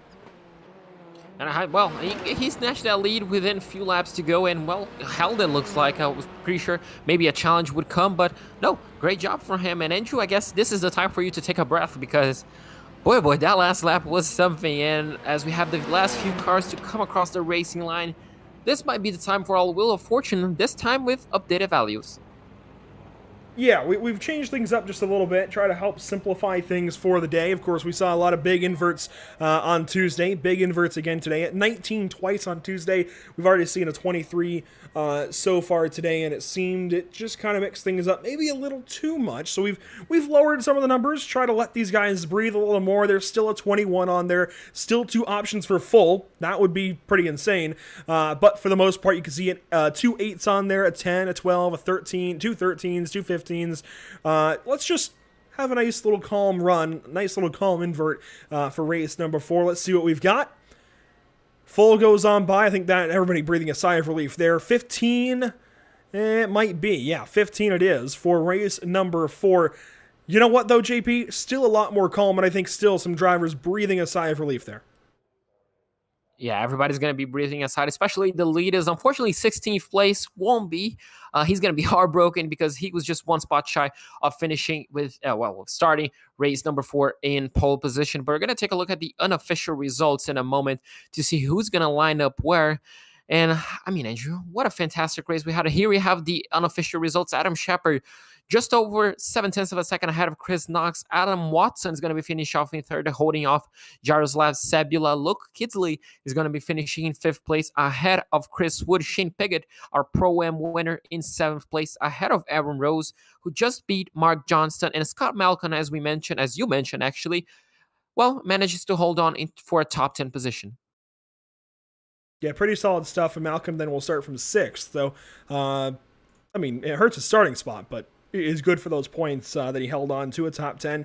Aaron Rose, Mark Johnston, that's going to be interesting to watch at the drop of the next green flag. Let's go back to 11th through 20th. We can see the pole sitter then will be Callum Garton. So what a change of fortune for Callum Reed Garton, taken out in race number 2. Now we'll get to start from pole, just ahead of Nathan Davies, JB Masita, and Ben Sharp gets another gift. Last time it was 3rd, this time it's 4th. Ben Sharp has been an awfully lucky man these first few races. When does that run out? It's going to happen at some point, right? David Crozier, 11th, then we'll start from 5th. The guys that just miss out on the invert, look at the side-by-side finish that must have been between Callum Reed Garton and Rafal.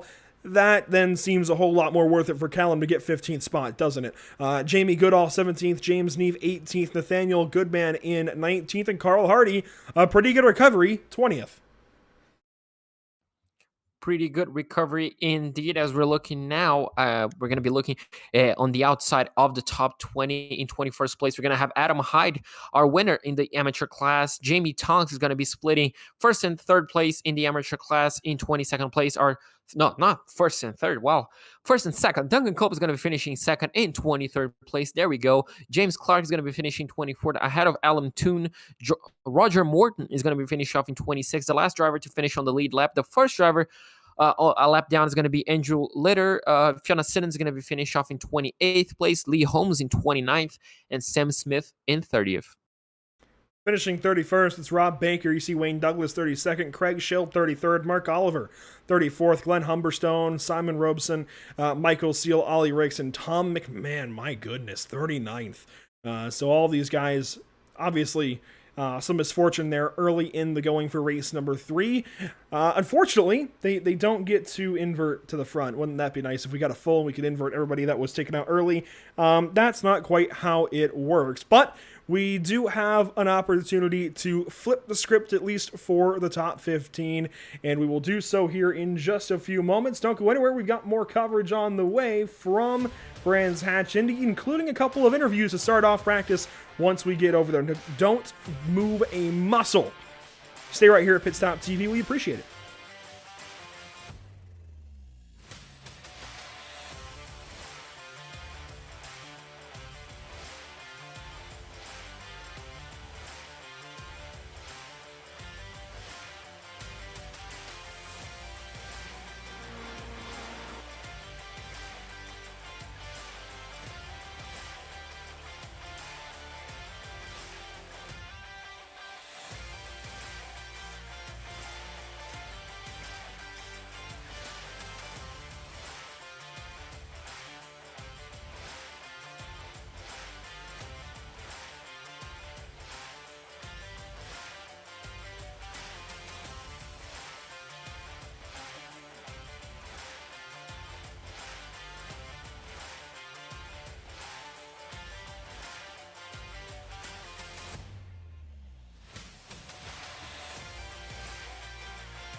Welcome back to the Virtual Brands Hatch, and JP, look at this. This is properly into the evening now. Lights are on. I like this. The drivers, well, we'll find out, I'm sure, here in just a few moments. Let's go ahead and grab our amateur race winner from race number 3 just a few moments ago. And Adam Height now on the far side of that break. What a race that was. Head-to-head there with Duncan Cope. You're able to take advantage of, well, whatever race number 3 was. Let's hear it from your eyes.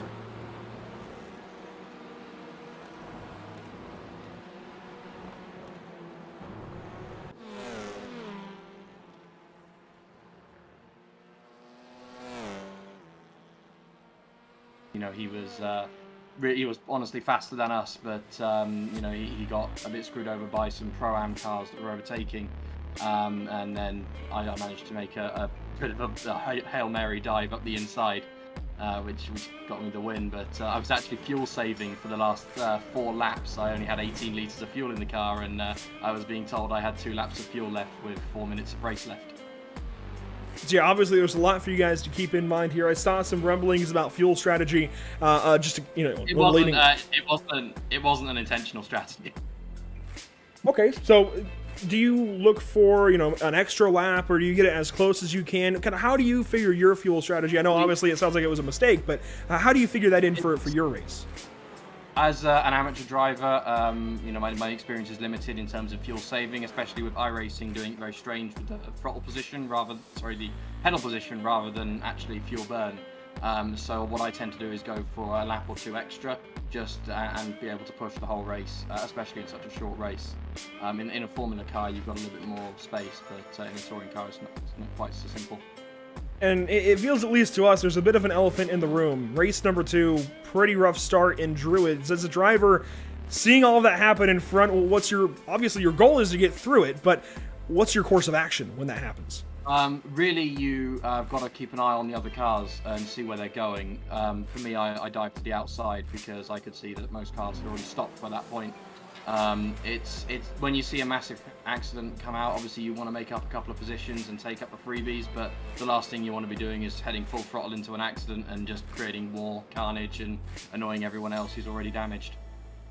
Now also track temp. This time it's a lot more simplified. It's the same as the air temp. Pretty darn cool. 65 Fahrenheit. That comes out to, I'm going to be honest, I don't know off the top of my head for Celsius. It's down around, what, 20 degrees, somewhere around that? What was it like earlier in the day, and how do you attack then the much cooler temps? With the hotter temperatures, we've got a lot more freedom with the tyres to have our brake biases quite far back. A lot of the TCR car is big on using the brake pedal to get around a corner. When it gets colder, we get a lot less grip, and obviously we have front-wheel drive. We've got limited front grip. You know, the car's got to both accelerate and turn with the same wheels. So when you get colder temperatures, we're going to be seeing slower corners until we can get our tyres warm, and we expect to see a lot more. I expect to see a lot more spins and things happening in race 4. There you have it. Adam Height's feelings as we go into race number 4 on the day. Buddy, congratulations on a class win there in race number 3. Can you go ahead and do it again? I don't think so. I think 88 Tech's going to be up there with us and probably beating us, but I hope to recreate another win or at least another podium. Well, best luck to you at the very least. We'll be watching for you. Thank you very much. And JP, we've also got another Adam. It is Adam Shepard for a quick comment. He's been pretty quick today. Just grabbed another win. We'll hand him over to you. So, Adam, 3 races down, 2 wins. Can we see a third? Hopefully. We'll see. The last one went quite well. I'm still struggling with a bit of degradation, so just trying to play around with the car now and see if I can cure that. Well, obviously only a few minutes left on practice before I let you go. What's the strategy for the last race? You already bagged a whole lot of points. Do you go for more? Do you take a little bit easier? What's going to be the game plan? I don't know where I'm starting yet, to be fair, but I'm just going to keep pushing forwards. I don't think I'm going to be able to make the championship this year, so just push forwards as fast as I can and see how far up I can get. Well, absolutely. I'm going to be wishing you the best of luck, as now drivers are going to be staging, and hopefully we can talk to you at the end of this race. Yeah, cheers. Andrew, that was Adam Shepard. 2 wins down in 3 races. Could we see a third? That's going to be a big challenge, but, well, nothing is impossible. Yeah, nothing is impossible. That's a good way to look at it, as he will grid up 15th position. Not the greatest, well, of course, because he started or finished first. He gets sent back to 15th there. It's not the greatest starting position in the world, but not too bad all the same. We've got yet another race, 15 minutes on the way here. Brands Hatch Indy, excuse me, for the final time before we head to Spa next week. Waiting on red, then green lights. Your pole sitter, Callum Reed-Garton, it's Nathan Davies starting from second, JB Maceda third, Ben Sharp fourth, David Crozier in fifth, Scott Malcolm grids up sixth, Mark Johnston seventh, Aaron Rose eighth, Shane Piggott ninth, and Chris Wood your top 10 as we get ready for green lights for one final time from Brands Hatch. Some 37 cars in this one. Red lights are on, red lights are out, green lights are on, and away we go.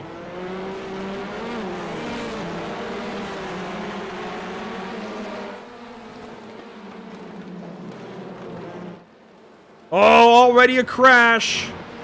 I can't tell who that is in the grass. A couple of Puma cars spinning to the inside. Our leader gets away cleanly. That's Callum Reed-Garton. Everybody else stacked up. And more crashing. Like, oh my goodness, who was that? Not quite sure who it was that. I couldn't really spot it, but from your reaction, looks like That it was an Rob Baker. It was an absolutely massive crash. That front end is absolutely destroying the number 51. What in the world just happened? How do you even get into that position? That's what I want to know. Let's watch this back for Rob Baker and get a look at some of what just went on into Druids on lap number 1. You can see cars left and right. Rob goes way down to the inside. I know there's a crashed car there into the grass. And it's hard to stop on grass, but man, that feels like that was way too fast. Who did he hit? Not quite sure, but the car he T-boned might be another victim of lap 1. We saw, unfortunately, to see races being, ended so quickly, but, unfortunately, that's sometimes what happened in racing. And as we cut back to the lead, looks like we have a familiar name in second place. Nathan Davies, absolutely amazing race so far. Ben Sharp, being challenged. He got quite a good start, only one position up, but in third place overall. Being challenged by the number 9, David Crozier. He's closing in. Oh, man, Maceda right down to apex. Got pointed down there, I think, by Kidsley. Maybe some contact, and gets the spot on Crozier now as they work out a Clark curve. The Brabham straight, and they stay side by side for the position behind Maceda. Now Crozier crosses up to the inside for turn 1. Takes that spot, maybe. No, hasn't quite got the position. Crozier still challenging Maceda. They'll work. Oh, my, these blocks are getting insane.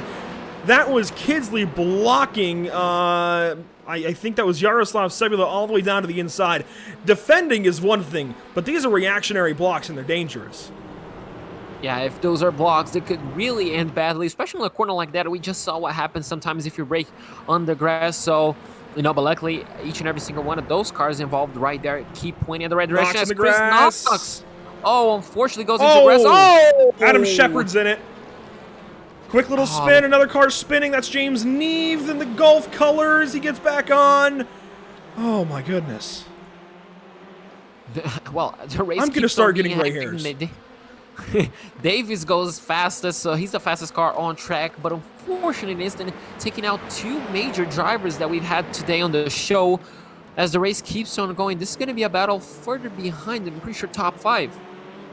Yeah, this is actually well up front, as you can see. There's a side-by-side behind him. Let's see that side-by-side through turn 3. We were initially looking about 4th, 5th, and 6th there with Kidsley, Crozier, and Sebula. Now looking at Piggott, Maceda, and Rafal. This is for positions 7, 8, and 9. Goodben is your 10th place driver, and he has gotten Goodall a little ways behind, almost a second back, actually. So the closer racing is further up in the top 10. There's side-by-side now with Rafal and Maceda. Maceda outside, Rafal inside. Rafal going to use the slipstream off of Piggott's machine, I think, on the Brabham straight. Maybe not. Piggott now switches over to the left side, of course, wants that arc for turn 1. Gives the aid then to Maceda around the outside. Contact there. Rafal's got the spot. That's touring car contact. That's stuff that's okay. Yeah, absolutely. They're just fighting for the same piece of tarmac into turn 1, but luckily both of them keep pointing in the right direction and not a lot of time loss, maybe not even a little bit of damage as we cut a bit further ahead into these cars. You can see battling for 4th, 5th, and 6th position. So this is Kidsley, Crozier, and Sebula. They still maintain that position. As we cut back here, Cross and Shepard, the last time we saw them heading into Surtees and McLaren didn't go too well, but looks like this time Shepard's going to be going down the inside, a bit of more contact. But it looks like they're going to be pointing in the right direction. Knox has the inside. As we do have a car. Seal, unfortunately, going off. Oh, wow. thankfully gathers it back up without too much issue. Let's take a look then back at Shepard and Knox. They'll work up the front stretch, and we'll head down to the Paddock Hill Bend. Shepard following Knox. They were side by side at a Surtees last time contact as well. Further back, already a lot of cars, including Adam Height, out of this race and parked. Others on that list include Wayne Douglas, Simon Robeson, Mark Johnston, Aaron Rose, James Clark, and Alan Toon. Oh, man, that's a heartbreaker for Alan Toon. Chris Wood continues on, Mark Oliver as well. Roger Morton is back there. You know who might win this race in amateur is going to be Fiona Siddons, I think. Unless something drastic happens, Fiona Siddons is easily the highest up of the amateur drivers. Next up is Craig Schill. I'm pretty sure that was an absolutely massive crash on the end of Cooper Street. I'm not quite sure. Yeah, that Audi is absolutely destroyed. I'm sorry to interrupt, but Malcolm, well, heartbreak essentially. A lot of cars already out of this race, and he's going to be another. Scott Malcolm destroyed the right side of that car. He's going to loop around, and there's pit entry. So we'll let him do his thing up front. Callum Reed-Garton. Again, I mentioned misfortune, changing to fortune here with, as you call it, the Wheel of Fortune, as everybody else calls it, the spinning wheel. I like spinning wheel, but Wheel of Fortune works for Callum Garton in this case. Gets the pole position and has taken off with it. And sometimes that's just how it works. In this case, he's got a 2.5 lead back to Nathan Davies, who's got a second on Ben Sharp. Luke Kidsley is the next one behind him. And even look at these gaps in the top of the order. They've really spread out. Shane Piggott has the first battle behind him. Rafal and JB still going at it. Yeah, definitely still going at it. That battle is definitely not done. Looks like Rafal got the position into turn 1. Mercedes is going to have the inside line into turn 2. Looks like they made a bit of contact, and I'm not quite sure, but well, the position sorted themselves out. It looks like Mercedes is going to be ahead of Rafal, and well, they head into turn 3, out of turn 3 right now. And Mercedes may even got a run and may challenge Piggott, not quite close enough. Well, Andrew, this battle for 7th place, definitely not anywhere near over. As you can see, Rafal is still trying to find a way past Mercedes. Wow, 8 minutes to go still. I mean, not even halfway through this race. This is just going to keep on giving. And I must say, I like this ambiance, this aesthetic right now with Brands Hatch. The lights coming on, just a little bit of darkness, but still very clear what's going on. This is really cool. Seeing the headlights and brake lights make a difference. Really, really good stuff. This is the Druids. 8 minutes to go. We're on lap 9 of an expected 19. We've hit that number each time so far. We're watching the battle for 7th. We are on board with car number 79 in position number 9, Rafal. For 8th, if he can get ahead of JB Masita once again. It's seeming like maybe JB is just good enough in that Mad Sim Mortal number 37 that he can stay just ahead of Rafal. Yeah, but don't look now. They're closing. All of them are closing on Sabula and Crozier just ahead. So this could be a 5-car battle, essentially for 5th place. So everything can change in a dime as Mercedes is still trying to find a way past Piggott. Piggott's doing an absolutely fantastic job. As we cut further ahead, is that Ben Sharp going defensive? Oh, yeah. Yep, Ben Sharp has mirrors full of Luke Kidsley. We've seen Kidsley be aggressive on defense. How about offense? As he is challenging the back end of the number 24 car. Honda versus Hyundai, and I think we'll see the advantage go the way of the Elantra if they hit any curbing. You can see the 24 bounces around a little bit through McLaren, now clearways. Who do you have for this one, JP? Oh, that's a great question. Ben Sharp was actually close to Nathan Davies, but somehow fell through the pace. I mean, essentially losing pace. So my bet is going to go to the 88. I'm sorry, Ben, but I mean, Luke just seems a little bit, I'm not quite sure what the word is, Andrew, but it just means on rail, I guess. Kinsley just looking a little bit more intact. I'm not quite sure if that's the word, but well, he's looking really racy. 6.5 minutes to go. The move maybe will be done in the next few laps because I'm quite sure that number 88 might be getting impatient to look in that rear end of that Honda. Yeah, he's starting to look for a way by, flashing the lights down the Cooper Straight. Surtees now. Flashing the lights still, and at that point, obviously, flashing lights is intent to pass as Ben Sharp's going to get sideways through 5. A good catch. I wasn't so sure that he was going to lose the spot until then. And loses 3rd, now right in front of Yaroslav Sebula. This will be a battle up the Brabham Straight. Sebula far left, Sharp on the inside, side by side, wheel to wheel through 1.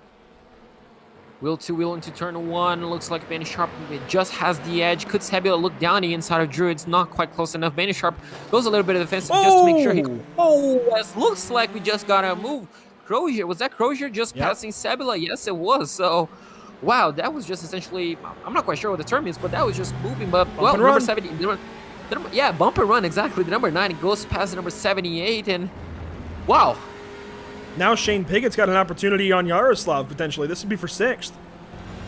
This top 10 is proper racing. We've seen a lot of mix-ups, and we've looked around for some better racing, more quality passes right throughout the field today. This might be the hotbed for good racing on the afternoon, on the evening, really. I mean, this has been really good stuff, just little bits of contact here and there, which is okay in touring car racing, I feel like, as Yaroslav now leads Shane Pigot, who blinks a little bit down through 1. This will be into Druids again. And, ooh, that was JB on the inside of Rafal. So that's behind Shane Pigot and in front of Jamie Goodall, who is actually Nathaniel's the first one up there, not Jamie. But regardless, really good stuff. And, I mean, Nathan Davies, again, we've talked about him so much in the Pro-Am category, leading once more. Yeah, absolutely. He's doing a great job. And, well, this battle, Andrew, remember when this battle was for 7th place? Now it's a whole battle for 4th place right now, maybe even 3rd, because looks like Ben Sharp might not be done with it, but the number 79 is still trying to find a way past Masita. Masita is still trying to find a way past Pigot, and Pigot might just be trying to find a way past Sebula. This keeps on going. The gap for the lead also shrinking down now less than a second, still quite far away, but an absolutely amazing job by Davies, as we might have a move just as we got. But yeah, this battle for the lead, Andrew, just, I mean, that could close enough. Davies is showing an absolutely excellent place, wouldn't you think? The whole field, I think, has been really, really good in this 4th race. I know it was pretty messy to Druids again, but since then it's been good. Here's Adam Shepard working on Adam Watson. These are a couple of drivers that have made some ripples, some waves. Yeah, that one. Some waves today, certainly. Shepard on Watson. This would be for 12th. 3.5 minutes to go. Let's check in on the amateur race leader. That is now Craig Schill. I mentioned it might be Fiona Siddons when it was said and done. Something has happened for Fiona. Fiona is still 2nd in AM, but now 5 seconds further back there is the number 927. Maybe just one slight off or a trip through the grass or something. And Fiona unfortunately has lost the lead. We've got a problem for Adam Shepard now, dropping the order. Here we go. That's turn 1. Lost a lot of spots. Yeah, a lot of spots. I'm going to be betting on maybe side-by-side contact, because you normally don't go too wide if you're taking the racing line, so that might just be battling for position. Unfortunately, it's going to be dropping from 13th to 18th, so quite a huge drop-off, as now we're looking on board with Ben Sharp. He hits him! As does he get into the bumper once or twice, maybe just a couple of times, but, well, Luke Kinsley now is in the position to defend from Ben Sharp, because, well, he's not happy by the way he lost that 3rd place position. He's definitely trying to find a way back past to get on that final step of the podium. Yeah, Ben Sharp wants that 3rd spot back, wants to grab a podium position here.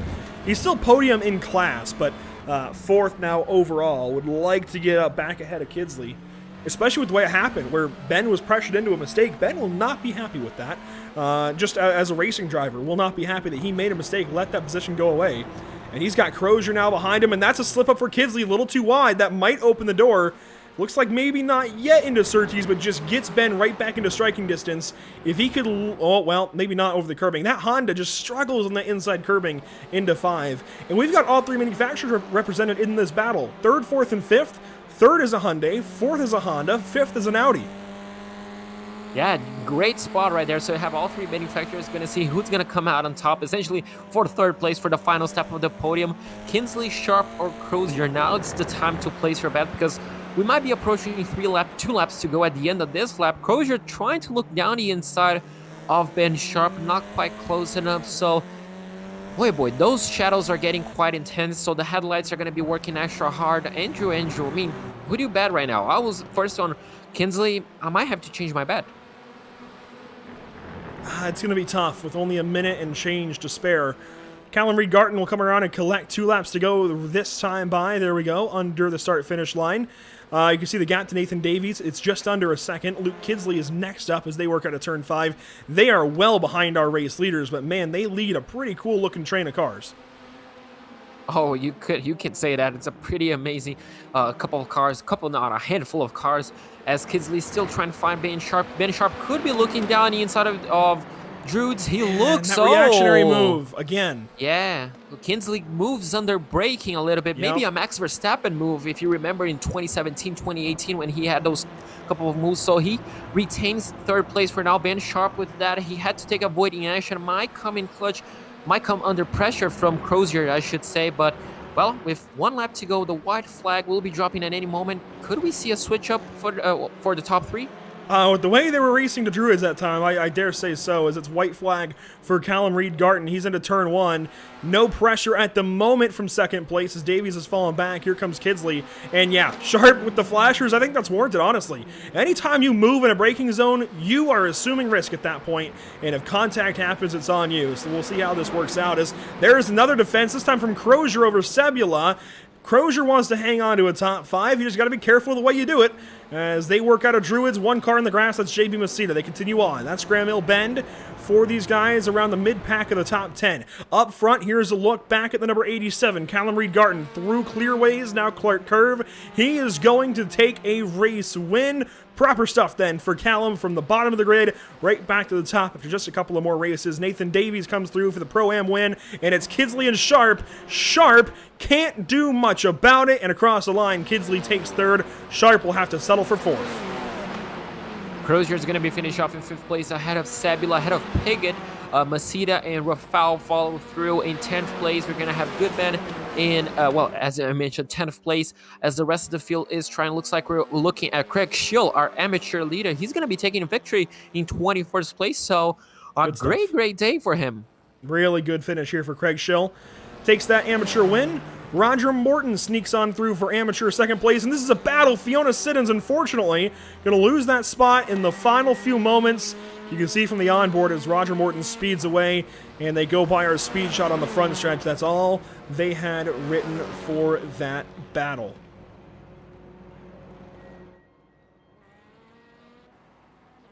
Well then, JP, hard to believe it, but that's our day of racing. Boy, I still don't know how to recap any of it. Today was properly challenging, not just for the drivers on the racetrack, but that was tough to keep track of. Great stuff. Really, really good stuff. A couple of times where maybe, obviously, you don't want to see the pilots we had in Druids, but it was fun otherwise. Oh, absolutely. It was fun. You know, these guys are just putting an amazing show. This TCR cars, they just provide different racing. You know, it's just so different to Miatas, to GT cars, to GT1 cars, you name it. You know, they with the front wheel drive aspect, you know, they just provide such different class of racing. It's just so much fun to watch. And, well, we were privileged to have 4 races, 4 15-minute races with absolutely amazing action as we're taking a look at the unofficial results. For race number 4, as we mentioned, Callum Reed-Garton, what an absolute turnaround of luck for him, finishing 1st place. Nathan Davis is going to be finished off in 2nd place, winning his class with an absolutely commanding drive. He's going to be retaining, that lead for the Pro-Am class. Luke Kinsley is going to be finished off in 3rd place, Ben Sharp in 4th, David Crozier in 5th place, Yaroslav Sebula in 6th, Shane Piggott 2nd place in the Pro-Am class, 7th place overall ahead of JB Masita in 8th, Rafal in 9th place, and Nathaniel Goodman in 10th place. Falling back to 11th, that's where you see Jamie Goodall and Adam Watson just behind in 12th, Chris Knox 13th, Jamie Tonks 14th. Good recovery for Jamie. We saw him in a few incidents today in some bad ways. You don't want to be involved in too many, and unfortunately he was in a few where, we saw him out in the weeds almost. James Neve comes across 15th, good recovery there. Lee Holmes 16th, same thing. Adam Shepard unfortunately drops all the way down to 17th. Carl Hardy improves a bit up to 18th. Tom McMahon, better than the last race, but not good, not where he needs to be for the points. 19th place. That really could change the entire complexion of this series. Adam Shepard might sneak on. Well, no, Adam Shepard won't sneak on through.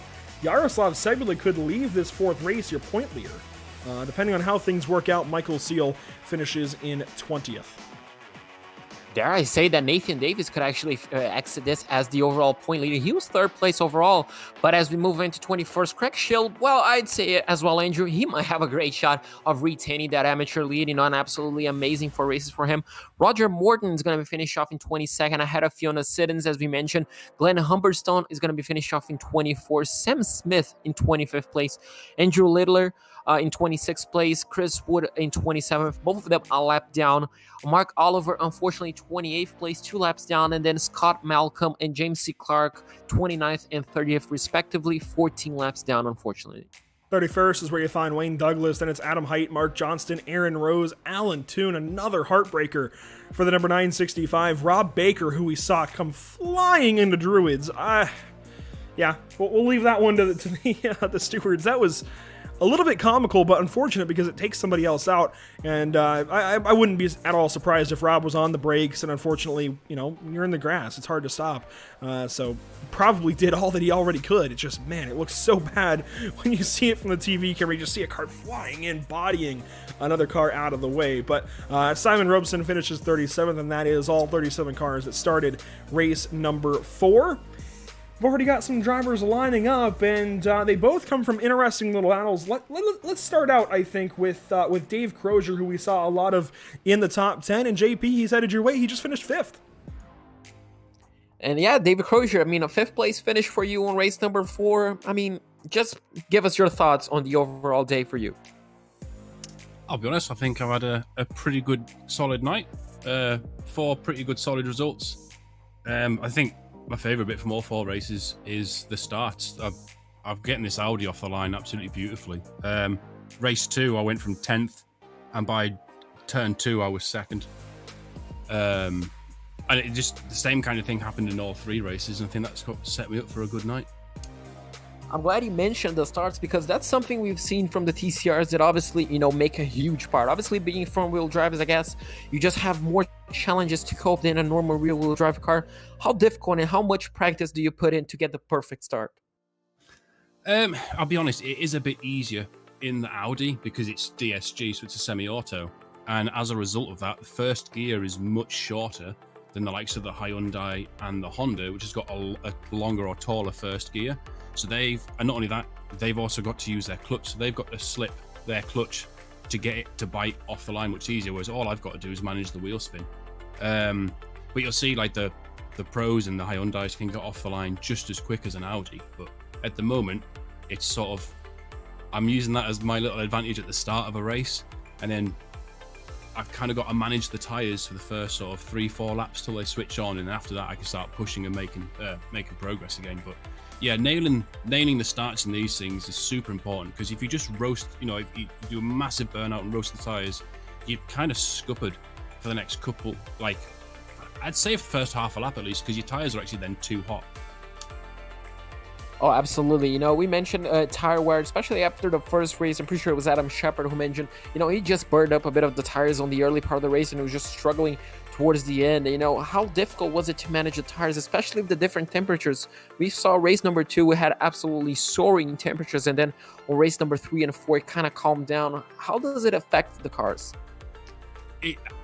If you're if you're pushing the car hard, it does actually have quite a big effect. You start having to brake 5, 10, 15 meters earlier, having to turn in a little bit earlier, and like the car just wants to push on, and then sometimes the back will start trying to brake out, and then it becomes like you're fighting like a full 4-wheel slip. I felt the tyre wear quite hard in race 2 because obviously went from 10th to 2nd, and then a stupid mistake from myself. I moved over on someone and then saw myself back down in 42nd. So it was head down, trying to recover through the field, and got back up to 23rd or something silly like that. But the last 4 or 5 laps, I was pretty much nursing the tyres. Was normally what I would do in a race. It's a trick that I learned from Wojciech Svidovic, is during the majority of the race, if you just drive at sort of like 80% pace, manage your tyres, brake a bit earlier, don't snatch a brake, don't wheel spin on the exit, you'll then have the tyre advantage towards the latter half of the race. And that, especially in race 4, really paid dividends to me because, again, I made a good start, kind of fell back a bit, and then started working my way back forwards again and managed to hold on to Ben and Lewis. I was so desperately trying to force those two to get a bit more physical with each other because I thought, I could pick up a good position here if they start getting a bit feisty. But they were very respectful between each other. All 3-4 of us, there was a little train going on. We're all very respectful, hard but very fair racing. And that's what this season, this series is all about. It's been going as long as I can remember, and it's one thing that BSRTC has always been really, really good for. And it's good to see that it's still carrying on after all these years. Oh, absolutely. And that was an amazing insight for you. And well, obviously, the last question I have is, well, with the changes that are being made for next week, we're not going to be able to race in Oulton Park. Instead, we're going to Spa-Francorchamps. How do you rate your chances around Spa? Realistically, I should be feeling pretty positive because that's where the Audi is very, very strong around Spa in comparison to the Hyundai and the Honda. The Audi's got the legs. And just the way it kind of, you're not really attacking the curbs, like Knock Hill. The Hyundai is so good over the curbs, going over the chicanes and stuff. They could pretty much straight line it, whereas with the Audi, I have to take a bit more of a finicky line, which compromised me. And it was the same pretty much in the last half. I think is it Surtees and then going into the final right-hander. I can't really attack because if I hit those curbs, the Audi's got this little bit of a wobble as it kind of bounces side to side, and you just lose traction. Back end starts skipping, and it's rubbish. But Spa, although there's lots of undulations, the curbs themselves are pretty flat, and you're not really abusing them. So that's where the Audi is going to be. I would hope the Audi will be very strong. So hopefully this will be the Germans will be having a good walk through Belgium on the way to France again. Well, that's a great way of saying it. I absolutely loved it. And while we're obviously going to be hoping to talk to you next week, maybe even in Victory Lane. But before I let you go and let you practice for Spa-Francorchamps, who do you have to thank? Who do you have to shout out? I just want to have a big shout out to all the Team Mad Boys, putting a really good performance, especially Scott Malcolm. The first 3 races, Scott Malcolm, I thought put on an excellent performance. He's someone that always has a lot of terrible luck, but those first 3 races he done were absolutely brilliant. And I was running rear gunner for him in race 1 and race 3, which meant he could just concentrate on going forwards. But that's exactly what teamwork's all about. Chris, Adam, JB, we all got good results tonight. So I think it was a good night for the Team Mad Boys. Well, absolutely. And with that being said, David, I'm going to let you practice for Spa next week, and hopefully we can talk to you then. Cheers, buddies. See you later. And that injury was David Crozier, a 5th place finisher on this final race. He's sounding confident. It looks like the Audi, well, as he mentioned, might have the advantage heading into Spa-Francorchamps. It will be interesting to see how, I guess, the car with the smallest entries will fare down in Belgium. Well, if so, he's certainly poised for a pretty good race then. He's been great so far through just 2 rounds, and I think is poised for a lot more success. We'll move on down the line to somebody who just grabbed a win in class. It's the 88 Tech driver of Craig Schill. And Craig, it's another pretty good opportunity to pick up a lot of points. I know it's maybe not what you wanted as far as the first 3 races, but this last race, really good, and it's going to do a lot for you. It was hard work, I'm not going to lie. Race 1, I went right and I should have gone left. Simple as that. Race 3 was my own fault. I was pushing too hard on cold tyres and just the back end was coming round and there was no way I could stop it. So yeah, it's disappointing, but I still picked up some points, which is the main thing. And we've already talked a bit with drivers about cold tires. What's the biggest challenge of it to you? Is it sliding around or is it trying to build temps? It's the unpredictableness of the car. Because 1 minute you could have loads of grip and you could be on cold tyres, and especially around Brands Hatch turn 1, because the natural circuit just drops away from it. If you've got no heat and no grip, 1 minute it could be the front end slides and you get massive understeer, and then you get oversteer. It's just you can't predict it when they're cold. But yeah, it's about 3 laps I was finding, and then I was getting more grip. So Brands Hatch behind us. Let's focus ahead next week to Spa. It was going to be Oulton Park. Now, clearly, as we saw 46 drivers sign up at the start of the day, we need more than 40 pit stalls at Oulton Park. Spa then is it. Did you vote for Spa in the vote? Did you want maybe Canadian Tire? Or did you want Oran Park? And how do you feel about Spa next week? I definitely didn't vote for Oran Park because I can't stand the circuit. I'm really bad there. I am terrible. No, I actually voted for Canada, just because we haven't raced there before. But Spa, yeah, I like Spa. I've got good pace in the Audi round Spa. I don't know what I'm like in the Honda yet. Yeah, in fact, David Crozier just mentioned he feels like the Audi might have a leg up. So as a Honda driver then, especially with all of the curbing that you end up running on inevitably at Spa, how do you attack that? definitely don't try and do anything on the straights. It'd be the small twisty bits going in through like the last chicane that you might be able to. The Honda's very good on its brakes. I'm finding I can brake later on the brakes and still make corners. So I think it's the way I'll attack it is I'll aim to get people, maybe if they get a bit out of shape, or I'll try and get them on the brakes. That'll be my approach, because the Honda won't go down the straights quick enough. It's got no straight line speed. Yeah, so as we learn more about these cars, I mean, obviously the Honda and the Hyundai are brand new. It's been the Audi just the Audi for a couple of years now. Does that bring a better dynamic to this TC class, you feel? I love it. I love the fact that I've only been iRacing for about just over a year now, and ever since I started, I'm a big touring car fan. I love British touring cars, and to have the Civic in there, I was like a kid in a candy shop. So yeah, I think it brings a lot, and you definitely notice in the officials that there are a lot more people taking part in the officials now, because there's more cars. Absolutely.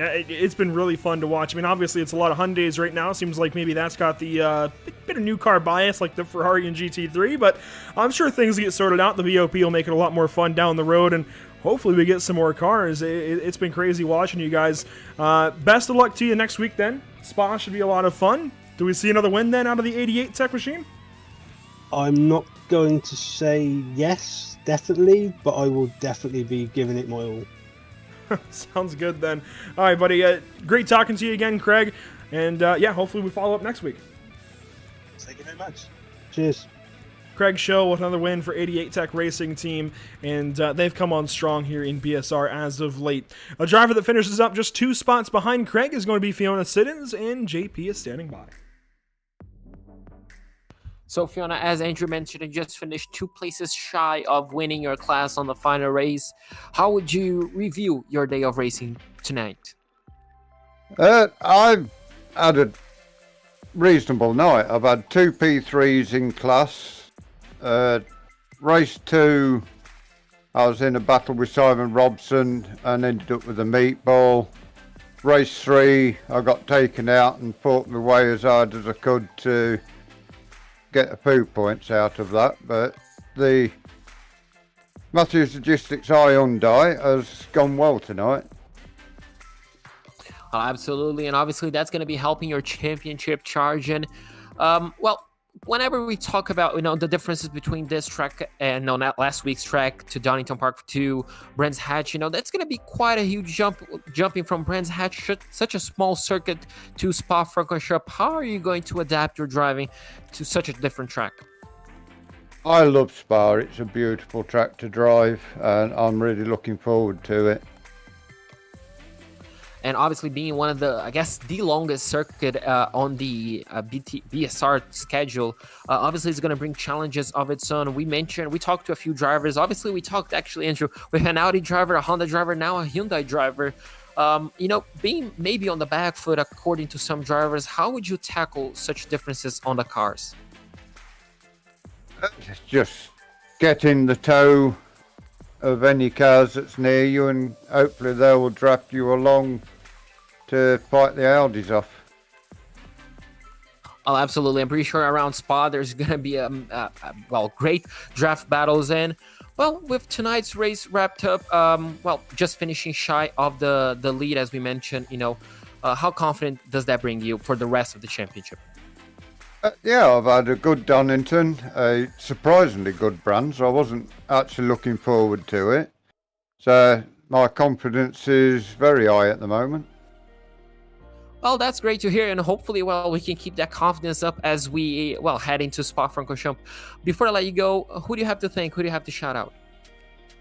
I'd like to shout out Jordan, my teammate who made an appearance tonight. Sadly, had to pack up. He had issues with his PC. He will hopefully be back for Spa. Big shout out to Roger, who set the team up and then left it to me and Jordan. Oh, absolutely. And with that being said, Fiona, I'm going to let you focus on to next week, and hopefully we can talk to you again. Yeah, catch you next week. Well, Andrew, that was Fiona Siddons, just missing shy of a victory here tonight, but well, sounding very confident, and hopefully, well, we can talk more in Spa-Francorchamps. Yeah, I think Fiona has perfect reason to be rather confident. Really good finishes, even if, the pace doesn't have to be there. So even if maybe a couple of drivers are a bit faster, sure, that's fine. But the big thing is I don't see Fiona in crashes, ever. We've had now, let's see, 4 rounds, 4 races each. That's 16 races, JP. I've only seen Fiona in 1 or 2 crash or off track 1 or 2 times. That safety for a driver means a ton, and is the reason we keep seeing Fiona Siddons rather high up in the amateur standings and the amateur results. That's all you've got to do, is just get to the end of the race. And right here you can see at this point in the race was still ahead of Glenn Humberstone, who finishes 24th. 23rd when it was all said and done. That's still pretty solid. It's going to pick up a nice chunk of change as far as the point standings go, and I think proves why there's good reason to be optimistic if you are the one and the only Fiona Siddons. A lot of racing today. As we just mentioned, 4 more races. That now makes a total of 16 races that we've seen just this season alone in each 4 rounds. I can't believe what we've seen, and I'm very much excited for the rest of the season, especially in these touring cars. I very much echo what Craig Schill talked about with the dynamic of the extra cars now having more than just the Audi, and I think we've got a lot of great reason to be excited. Now, I know Alton Park is still listed in race number 3, but can confirm Spa next week. Then Daytona for round 4, Knock Hill before we leave January. Snetterton sneaks in there for a round. Silverstone National. We come back here for round 8 at Brands Hatch, and Mount Panorama wraps up the season. There's great reasons to still be excited, JP. A lot of great racing on the way. Yeah, absolutely. And from what drivers mentioned, obviously, 3 different cars, and all them 3 with, different, drivability, I guess you can say. It's just going to be a balanced championship so far. We can mention, obviously, tracks that, the Audi now we know would be, guess the stronger car, let's say. Obviously, Spa-Francorchamps, maybe Daytona. We could mention maybe Mount Panorama and Silverstone. And then we have tracks where the Hyundai will be fastest. Knock Hill, for example, lots of curbs. We saw drivers, mention that the Hyundai can just skip through those curves and pretty much straight line them, whereas the other cars may not. And obviously on the tracks where none of those cars can shine, well, it's time for the Honda. So it's just an overall brilliant and balanced championship with amazing schedules, amazing track choices, which is just going to bring out the best, not only in racing, but from the drivers as well. Speaking of bringing out the best, I feel like we've got a pretty solid lineup of series in these next few days, these next few weeks. Coming up next, well, we have a nice little weekend off, as per usual. We don't do a whole lot on the weekends, but then Monday evening, it's the return. Well, not the return, I guess, just right back to it with the BRP iRacing series, this time at the Linear Raceplex, coming off of a chaotic round at Volusia Speedway Park, where there were oddly fewer yellows, but I think more tempers, certainly, that flared. And I want to say 80 or 100 laps at Linear Raceplex coming up later in just a few days. Then it's Tuesday again with the BSR MX-5s. Trophy Tuesdays, as they call them, at Circuit de Spa-Francorchamps. That should be a lot of fun. 8 p.m. UK time, 3 p.m. Eastern, and then we follow up with the Nork iRacing series, more specifically, the Norktona Arca 200. So as you can tell then, ARCA cars on tap. We've not had those on Pitstop TV, I think, since late 2017, JP. Can you believe that? Well, that might be, I guess you'd say a blast from the past, bringing out, I guess, old car timers. Can you say that? I'm not quite sure if you can say legends, car legends, I guess you can say. But obviously, to watch all of those, you have to follow us on all our social medias at facebook.com/pitstoptv, on Twitter at twitter.com/pitstoptv_, on instagram.com/pit_stop_tv. Same schedule, I guess, same way on Twitch at twitch.com/pit_stop_tv, and obviously on youtube.com/pitstoptv1 for our live coverage. And with that, Andrew, I mean, what can we say? What else can we, give props to for tonight's amazing racing? Well, I was about to ask you more final thoughts then. I mean, this has been another crazy day of racing. I might even take a couple of days to figure out exactly how I feel about today. I think the one thing I would like to see a little bit less of is the crazy defense, the reactionary blocks. That's it just opens up to more contact, especially with what we see on lap 1 a lot of these races where everybody gets stacked up 2-3 wide, and especially in turn 1 at Brands Hatch, that tends to happen. But yeah, I think if I could see one thing change, it would be the either the massive crashes, certainly that's on the list, or maybe a little nicer defense, because we always like the proper defense moving over and then letting the driver go around the outside. That's good stuff, but the reactionary blocks causes crashes. What about you? Well, I guess I guess more of the same as well, but overall, I guess there's not much else to improve. The racing has been absolutely fantastic. We've seen different classes mixing up. I mean, we've seen Pro-Ams nearly winning, not only here but also on the Mazdas, and it's just been amazing to see drivers shining, I guess you could say, something that we're used to in not Pacific Sim, what was in ARL. And we saw, with just Pro-Am drivers just shining through some of the classes. And this is the same thing we got here, just seeing the quality of those drivers, the quality of racing. Obviously, we do have the odd scenario of the blocking, the crashes. But I guess, overall, it's just been absolutely fantastic. And the few days I'm going to have off, it's just going to be to prepare for Spa-Francorchamps on Tuesday, because, boy, oh boy, we're going to have to restart all over again. Well, to all the drivers and teams out there that are watching along, go ahead and tweet to us. Maybe tag us on Instagram and Facebook posts, hashtag BSRTC, hashtag PitstopTV. Let us know how your race went. Let's see some pictures of your cars over on social media. By all means, get involved here with the Pitstop TV fam, if you will. It's been a lot of fun today.